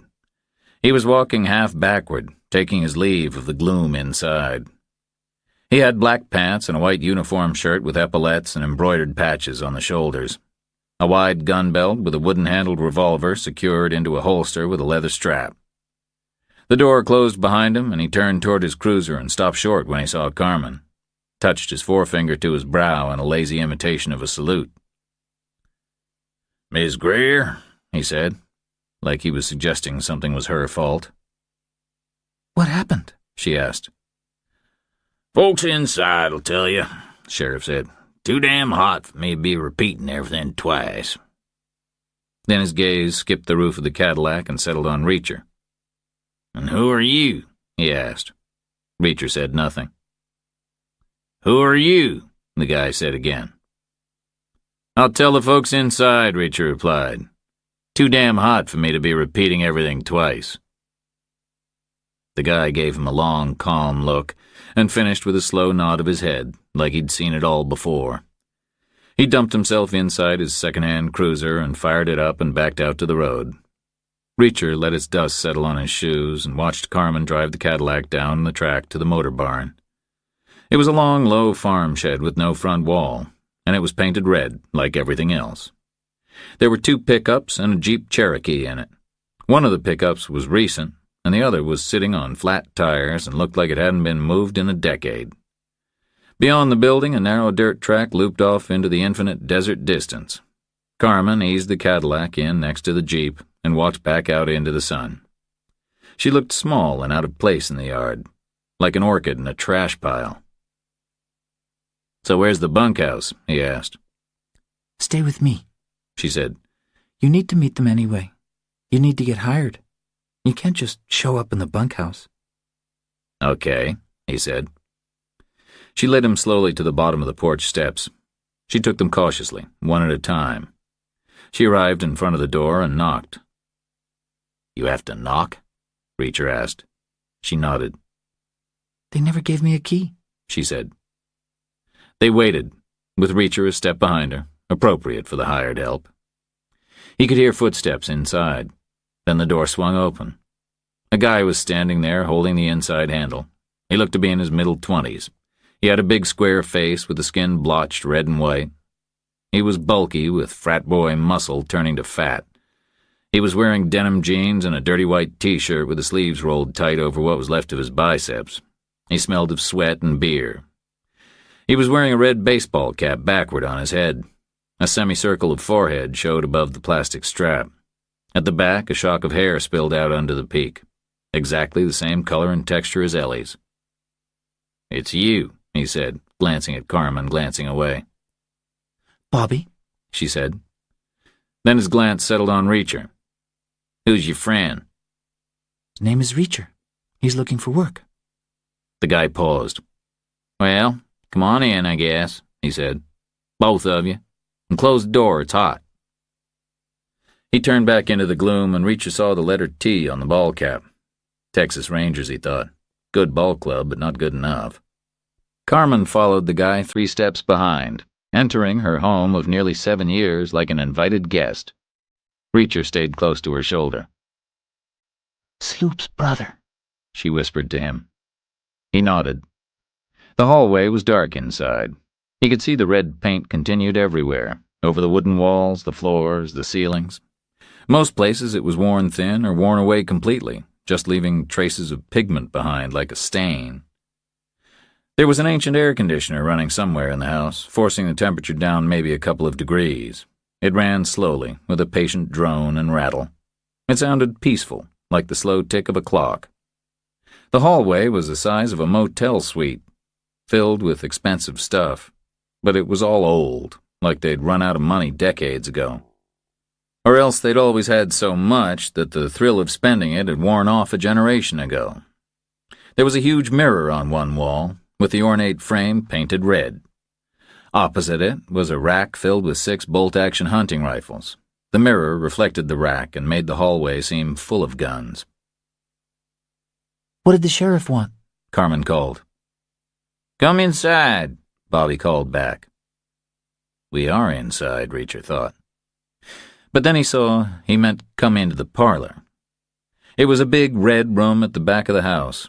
It had been remodeled. It must have been a kitchen once. It opened out through the original wall of the house to a replacement kitchen easily 50 years old. The parlor had the same worn paint everywhere, including all over the furniture. There was a big farmhouse table and 8 wheelback chairs, all made out of pine, all painted red, all worn back to shiny wood where human contact had been made. One of the chairs was occupied by a woman. She looked to be somewhere in her middle 50s. She was the sort of person who still dresses the same way she always did, despite her advancing age. She was wearing tight jeans with a belt and a blouse with a western fringe. She had a young woman's hairstyle, colored a bright shade of orange and teased up off her scalp above a thin face. She looked like a 20-year-old prematurely aged by some rare medical condition. Or by a shock. Maybe the sheriff had sat her down and given her some awkward news. She looked preoccupied and a little confused. But she showed a measure of vitality, too. A measure of authority. There was still vigor there. She looked like the part of Texas she owned, rangy and powerful, but temporarily laid low, with most of her good days behind her. What did the sheriff want? Carmen asked again. Something happened, the woman said, and her tone meant it wasn't something good. Reacher saw a flicker of hope behind Carmen's eyes. Then the room went quiet, and the woman turned to look in his direction. His name is Reacher, Carmen said. He's looking for work. Where's he from? Her voice was like rawhide. I'm the boss here, it said. I found him on the road, Carmen answered. What can he do? He's worked with horses before. He can do blacksmithing. Reacher looked out of the window while she lied about his skills. He'd never been closer to a horse than walking past the ceremonial stables on the older army bases that still had them. He knew in principle that a blacksmith made horseshoes, which were iron things horses had nailed to their feet, or their hoofs. Hooves? He knew there was a charcoal brazier involved, and a bellows, and a great deal of rhythmic hammering. An anvil was required, and a trough of water. But he'd never actually touched a horseshoe. He'd seen them occasionally, nailed up over doors as a superstition. He knew some cultures nailed them upward and some downward, all to achieve the same good luck. But that was all he knew about them. We'll talk about him later, the woman said. Other things to talk about first. Then she remembered her manners and sketched a wave across the table. I'm Rusty Greer, she said. Like the ball player? Reacher asked. I was Rusty Greer before he was born, the woman said. Then she pointed at Bobby. You already met my boy Robert Greer. Welcome to Red House Ranch, Mr. Reacher. Maybe we can find you work, if you're willing and honest. What did the sheriff want? Carmen asked her for the 3rd time. Rusty Greer turned and looked straight at her. Sloop's lawyer's gone missing, she said. What? He was on his way to the federal jail to see Sloop. Never got there. State police found his car abandoned on the road south of Abilene. Just sitting there empty, miles from anywhere. Key's still in it. Situation doesn't look good. Al Eugene? How many lawyers you think Sloop had? Her tone added, you idiot. The room went totally silent, and Carmen went pale, and her hand jumped to her mouth, fingers rigid and extended, covering her lips. Maybe the car broke down, she said. Cops tried it, Rusty said. Worked just fine. So where is he? He's gone missing, I just told you that. Have they looked for him? Of course they have. They can't find him. Carmen took a deep breath, then another. Does it change anything? She asked. You mean the Sloop's still coming home? Carmen nodded weakly, like she was terribly afraid of the answer. Don't you worry none, Rusty said. She was smiling. Sloop will be back here Monday, just like he always was gonna be. Al going missing doesn't change a thing. Sheriff made that clear. It was a done deal. Carmen paused a long moment with her eyes closed and her hand on her lips. Then she forced the hand down and forced the lips into a trembling smile. Well, good, she said. Yes, good. her mother-in-law said. Carmen nodded vaguely. Reacher thought she was about to faint. What do you suppose happened to him? She asked. How would I know? Some sort of trouble, I expect. But who would make trouble for Al? Rusty's smile thinned to a sneer. Well, take your best guess, dear, she said. Carmen opened her eyes. What does that mean? It means who would want to make trouble for their lawyer. I don't know. Well, I do, Rusty said. Somebody who buys him a big old Mercedes-Benz and gets sent to jail anyhow, that's who. Well, who did that?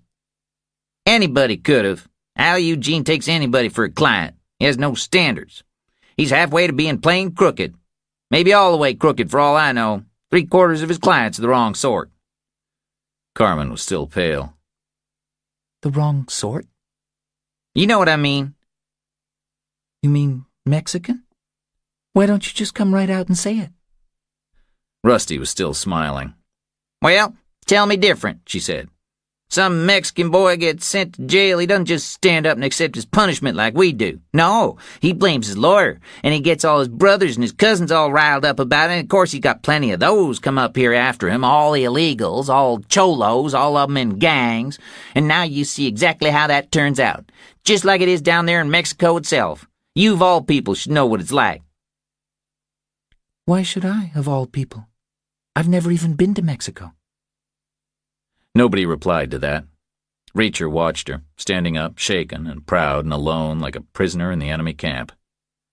The room was quiet, just the thump and click of the old air conditioner running somewhere else. You got an opinion here, Mr. Reacher? Rusty Greer asked. It felt like a left-field question in a job interview. He wished he could think of something smart to say, some diversion. But it wouldn't help any to start some big clumsy fight and get himself thrown off the property inside the first 10 minutes. I'm just here to work, ma'am, he said. I'd like to know your opinion all the same. Just like a job interview, a character reference. Clearly, she wanted exactly the right sort of person shoveling horseshit for her. Mr. Reacher was a cop himself. Carmen said. In the Army. Rusty nodded. So what you thinking, ex-Army cop? Reacher shrugged. Maybe there's an innocent explanation. Maybe he had a nervous breakdown and wandered off. Doesn't sound very likely. Now I see why they made you an ex-cop. Silence for a long moment. Well, if there was trouble, maybe white folks made it, Reacher said. That's not going to be popular view around here, son. It's not looking to be popular. It's looking to be right or wrong. And the population in Texas is 3/4 white, therefore I figure there's a 3 in 4 chance white folks were involved, assuming people are all the same as each other. That's a big assumption. Not in my experience. Rusty bounced her gaze off the tabletop back to Carmen. Well, no doubt you agree, she said, with your new friend here. Carmen took a breath. I never claimed to be better than anyone else, she said, so I don't see why I should agree I'm worse. The room stayed quiet. Well, time will tell, I guess, Rusty said. One or other of us is going to be eating humble pie. She said it, pie. The long syllable trailed into silence. Now where's Sloop's little girl? She asked with an artificial brightness in her voice, like the conversation had never happened. You bring her back from school? Carmen swallowed and turned to face her. She's in the barn, I think. She saw the sheriff and got worried her pony had been stolen. That's ridiculous. Who'd steal her damn pony? She's only a child, Carmen said. Well, maid's ready to give the child its supper, so take it to the kitchen. Show Mr. Reacher the bunkhouse on your way. Carmen just nodded, like a servant with new instructions. Reacher followed her out of the parlor and back to the hallway. They went outside into the heat again and paused in the shadows on the porch. Ellie eats in the kitchen? Reacher asked. Carmen nodded. Rusty hates her, she said. Why? She's her granddaughter. Carmen looked away. Her blood is tainted, she said. Don't ask me to explain it. It's not rational. She hates her is all I know. So why all the fuss if you took her away?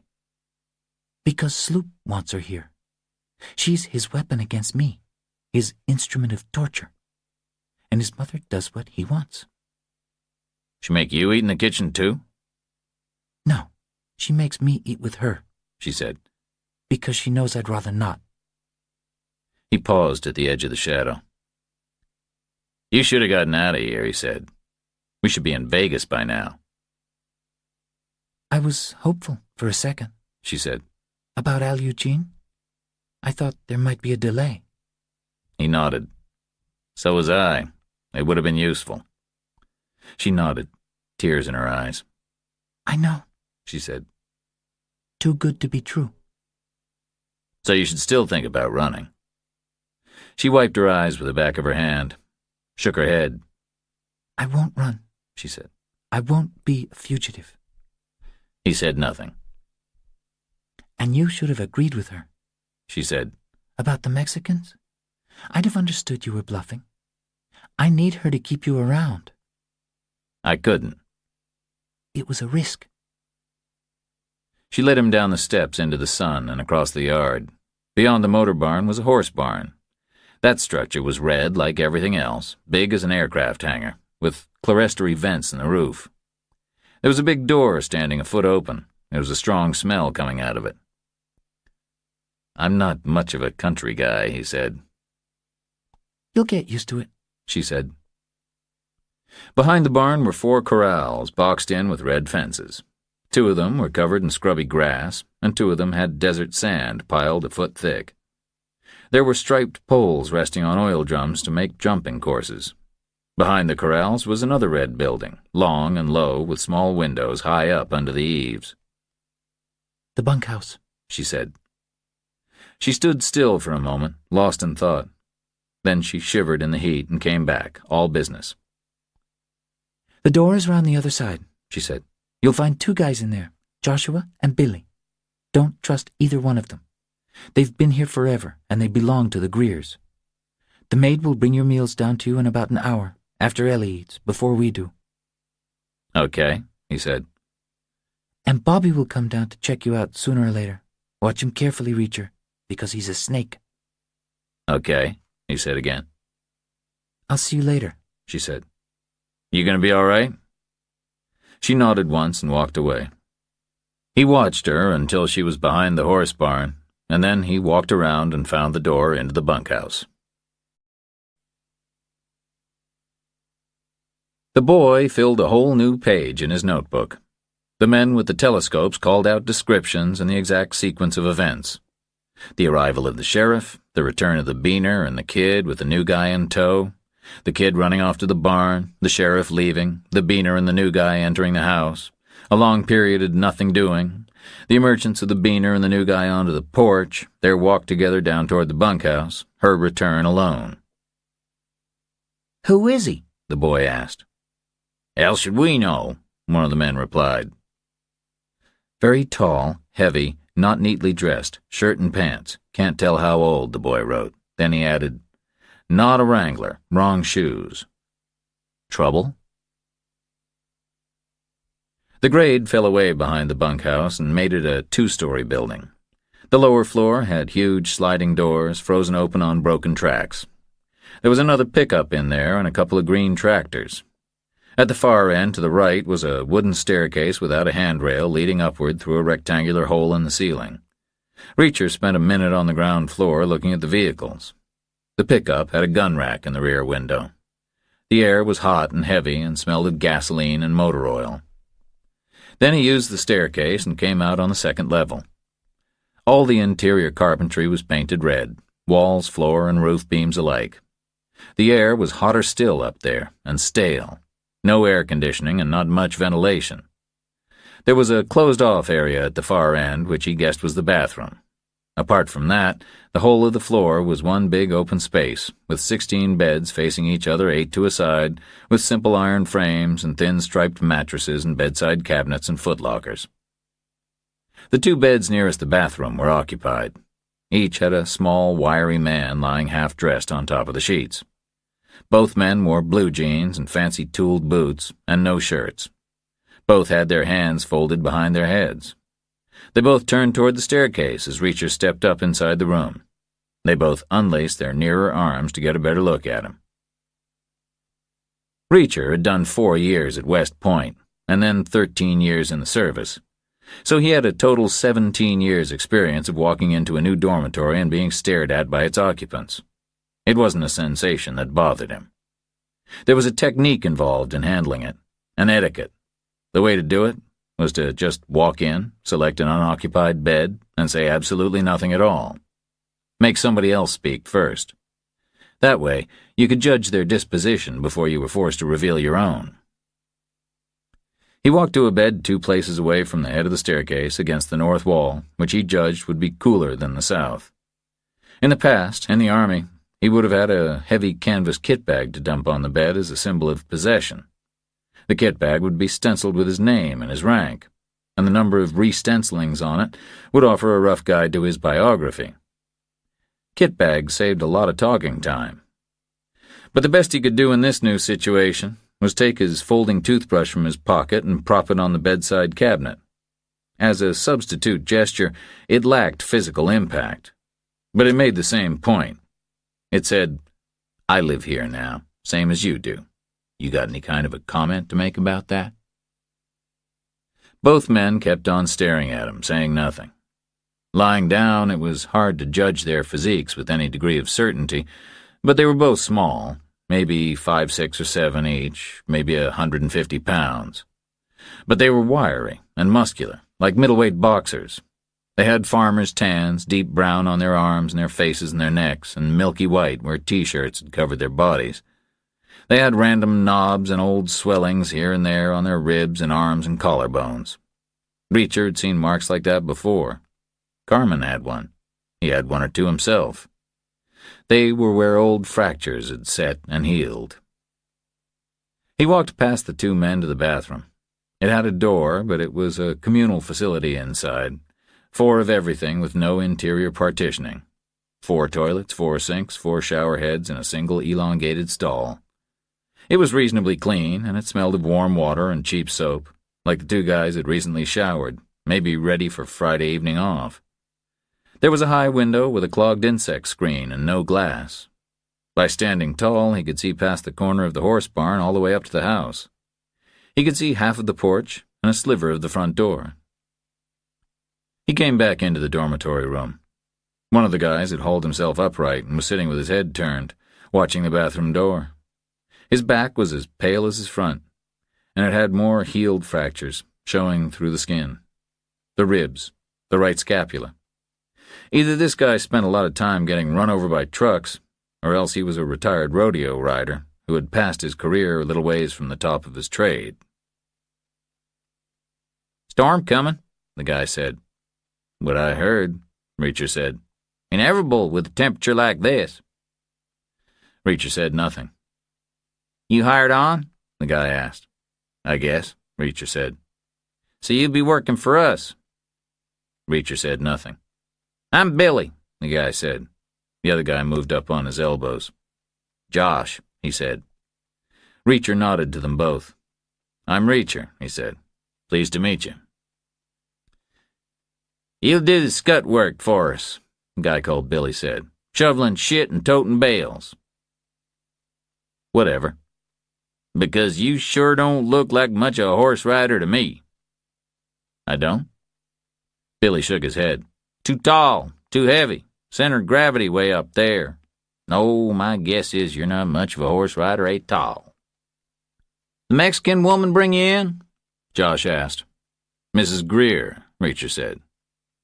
"Mrs. Greer's rusty," Billy said. "She didn't bring you in." "Mrs. Carmen Greer," Reacher said. Billy said nothing. The guy called Josh just smiled. "We're heading out after supper," Billy said. "Bar, couple hours south of here. You could join us. Call it a get-to-know-you type of thing." Reacher shook his head. "Maybe some other time, when I've earned something. I like to pay my own way situation like that." Billy thought about it and nodded. "That's a righteous attitude," he said. "Maybe you'll fit right in." The guy called Josh just smiled. Reacher walked back to his bed and stretched himself out, keeping still, fighting the heat. He stared up at the red-painted rafters for a minute, and then he closed his eyes. The maid brought supper 40 minutes later. She was a middle-aged white woman who could have been a relative of Billy's. She greeted him with familiarity. Maybe a cousin. Certainly she looked a little like him, sounded like him. The same genes in there somewhere. She greeted Josh with ease and Reacher himself with coolness.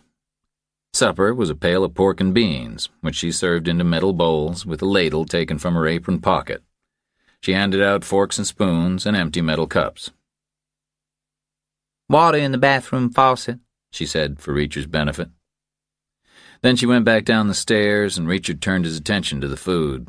It was the first he'd seen all day. He sat on his bed with the bowl on his knees and ate with a spoon. The beans were dark and soupy and mixed with a generous spoonful of molasses. The pork was tender and the fat was crisp. It must have been fried separately and mixed with the beans afterwards. "Hey, Reacher," Billy called over. "So what do you think?" "Good enough for me," he said. "Bullshit," Josh said. "More'n 100 degrees all day, and she brings us hot food. I showered already, and now I'm sweating like a pig again." "It's free," Billy said. "Bullshit, it's free," Josh said back.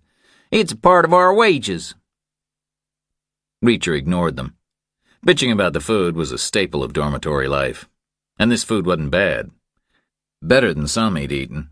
Better than what came out of most barracks cookhouses. He dumped his empty bowl on the cabinet next to his toothbrush and lay back down and felt his stomach go to work on the sugars and the fats. Across the room, Billy and Josh finished up and wiped their mouths with their forearms and took clean shirts out of their footlockers, shrugged them on and buttoned them on the run, and combed through their hair with their fingertips. "See you later," Billy called. They clattered down the stairs, and a moment later Reacher heard the sound of a gasoline engine starting up directly below. The pickup, he guessed. He heard it back out through the doors and drive away. He stepped into the bathroom and saw it come round the corner and wind around the horse barn and bounce across the yard past the house. Reacher walked back through the dormitory and piled the 3 used bowls on top of each other, with the silverware in the topmost. Threaded the 3 mug handles onto his forefinger, and walked down the stairs and outside. The sun was nearly below the horizon, but the heat hadn't backed off at all. The air was impossibly hot, almost suffocating. And it was getting humid. A warm, damp breeze was coming in from somewhere. He walked up past the corrals, past the barn, through the yard. He skirted around the porch and looked for the kitchen door. Found it and knocked. The maid opened up. "I brought these back," he said. He held up the bowls and the mugs. "Well, that's kind of you," she said, "but I'd have come for them." "Long walk," he said. "Hot night." She nodded. "I appreciate it," she said. "You had enough?" "Plenty," he said. "It was very good." She shrugged, a little bashful. "Just cowboy food." She took the used dishes from him and carried them inside. "Thanks again," she called. It sounded like a dismissal, so he turned away and walked out to the road, with the low sun full on his face. He stopped under the wooden arch. Ahead of him, to the west, was nothing at all, just the empty, eroded mesa he'd seen on the way in. On the right, to the north, was a road 60 miles long with a few buildings at the end of it. A neighbor 15 miles away. On the left, to the south, he had no idea. A bar 2 hours away, Billy had said. Could be 100 miles. He turned around. To the east, Greer land for a stretch, and then somebody else's, and then somebody else's again, he guessed. Dry holes and dusty Kalish, and nothing much more all the way back to Austin, 400 miles away. New guy comes to gate and stares right at us, the boy wrote, then looks all around. Knows we're here? Trouble? He closed his book again and pressed himself tighter to the ground. "Reacher," a voice called. Reacher squinted right and saw Bobby Greer in the shadows on the porch. He was sitting in the swing seat. Same denims, same dirty t-shirt, same backward ball cap. "Come here," he called. Reacher paused a beat. Then he walked back past the kitchen and stopped at the bottom of the porch steps. "I want a horse," Bobby said. "The big mare. Saddle her up and bring her out." Reacher paused again. "You want that now?" "When do you think? I want an evening ride." Reacher said nothing. "And we need a demonstration," Bobby said. "Of what?" "You want to hire on. You need to show us you know what you're doing." Reacher paused again, longer. "Okay," he said. 5 minutes, Bobby said. He stood up and headed back inside the house, closed the door. Reacher stood for a moment with the heat on his back, and then headed down to the barn, headed for the big door, the one with the bad smell coming out of it. A demonstration? You're in deep shit now, he thought. More ways than one. There was a light switch inside the door, in a metal box screwed to the siding. He flicked it on, and weak yellow bulbs lit the enormous space. The floor was beaten earth, and there was dirty straw everywhere.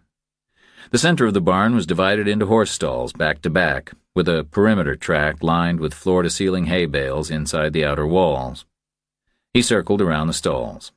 A total of 5 were occupied. 5 horses. They were all tethered to the walls of their stalls with complicated rope constructions that fitted neatly over their heads. He took a closer look at each of them. One of them was very small, a pony, Ellie's presumably. Okay, strike that. 4 to go. 2 were slightly bigger than the other 2. He bent down low and peered upward at them one at a time. In principle, he knew what a mare should look like underneath. Should be easy enough to spot one. But in practice, it wasn't easy. The stalls were dark, and the tails obscured the details. In the end, he decided the first one he looked at wasn't a mare. Wasn't a stallion either. Some parts were missing. A gelding. Try the next. He shuffled along and looked at the next. Okay, that's a mare. Good. The next one was a mare, too. The last one, another gelding. He stepped back to where he could see both of the mares at once. They were huge, shiny brown animals, huffing through their noses, moving slightly, making dull clop sounds with their feet on the straw. No, their hoofs. Hooves. Their necks were turned so they could watch him with one eye each. Which one was bigger? The one on the left, he decided. A little taller, a little heavier, a little wider in the shoulders. Okay, that's the big mare. So far, so good. Now, the saddle. Each stall had a kind of thick post coming horizontally out of the outside wall right next to the gate with a whole bunch of equipment piled on it. A saddle, for sure, but also a lot of complicated straps and blankets and metal items. The straps are the reins, he guessed. The metal thing must be the bit. It goes in the horse's mouth, the bit between her teeth, right? He lifted the saddle off the post. It was very heavy. He carried it balanced on his left forearm. Felt good. Just like a regular cowboy. Roy Rogers, eat your heart out. He stood in front of the stall gate. The big mare watched him with one eye. Her lips folded back like thick rolls of rubber, showing big square teeth underneath. They were yellow. Okay. Think. First principles. Teeth like that. This thing is not a carnivore. It's not a biting animal. Well, it might try to nick you a little, but it's not a lion or a tiger. It eats grass. It's a herbivore. Herbivores are generally timid, like antelope or wildebeests out there on the sweeping plains of Africa. So this thing's defense mechanism is to run away, not to attack. It gets scared, it runs. But it's a pack animal, too. So it's looking for a leader. It will submit to a show of authority. So be firm, but don't scare it. He opened the gate.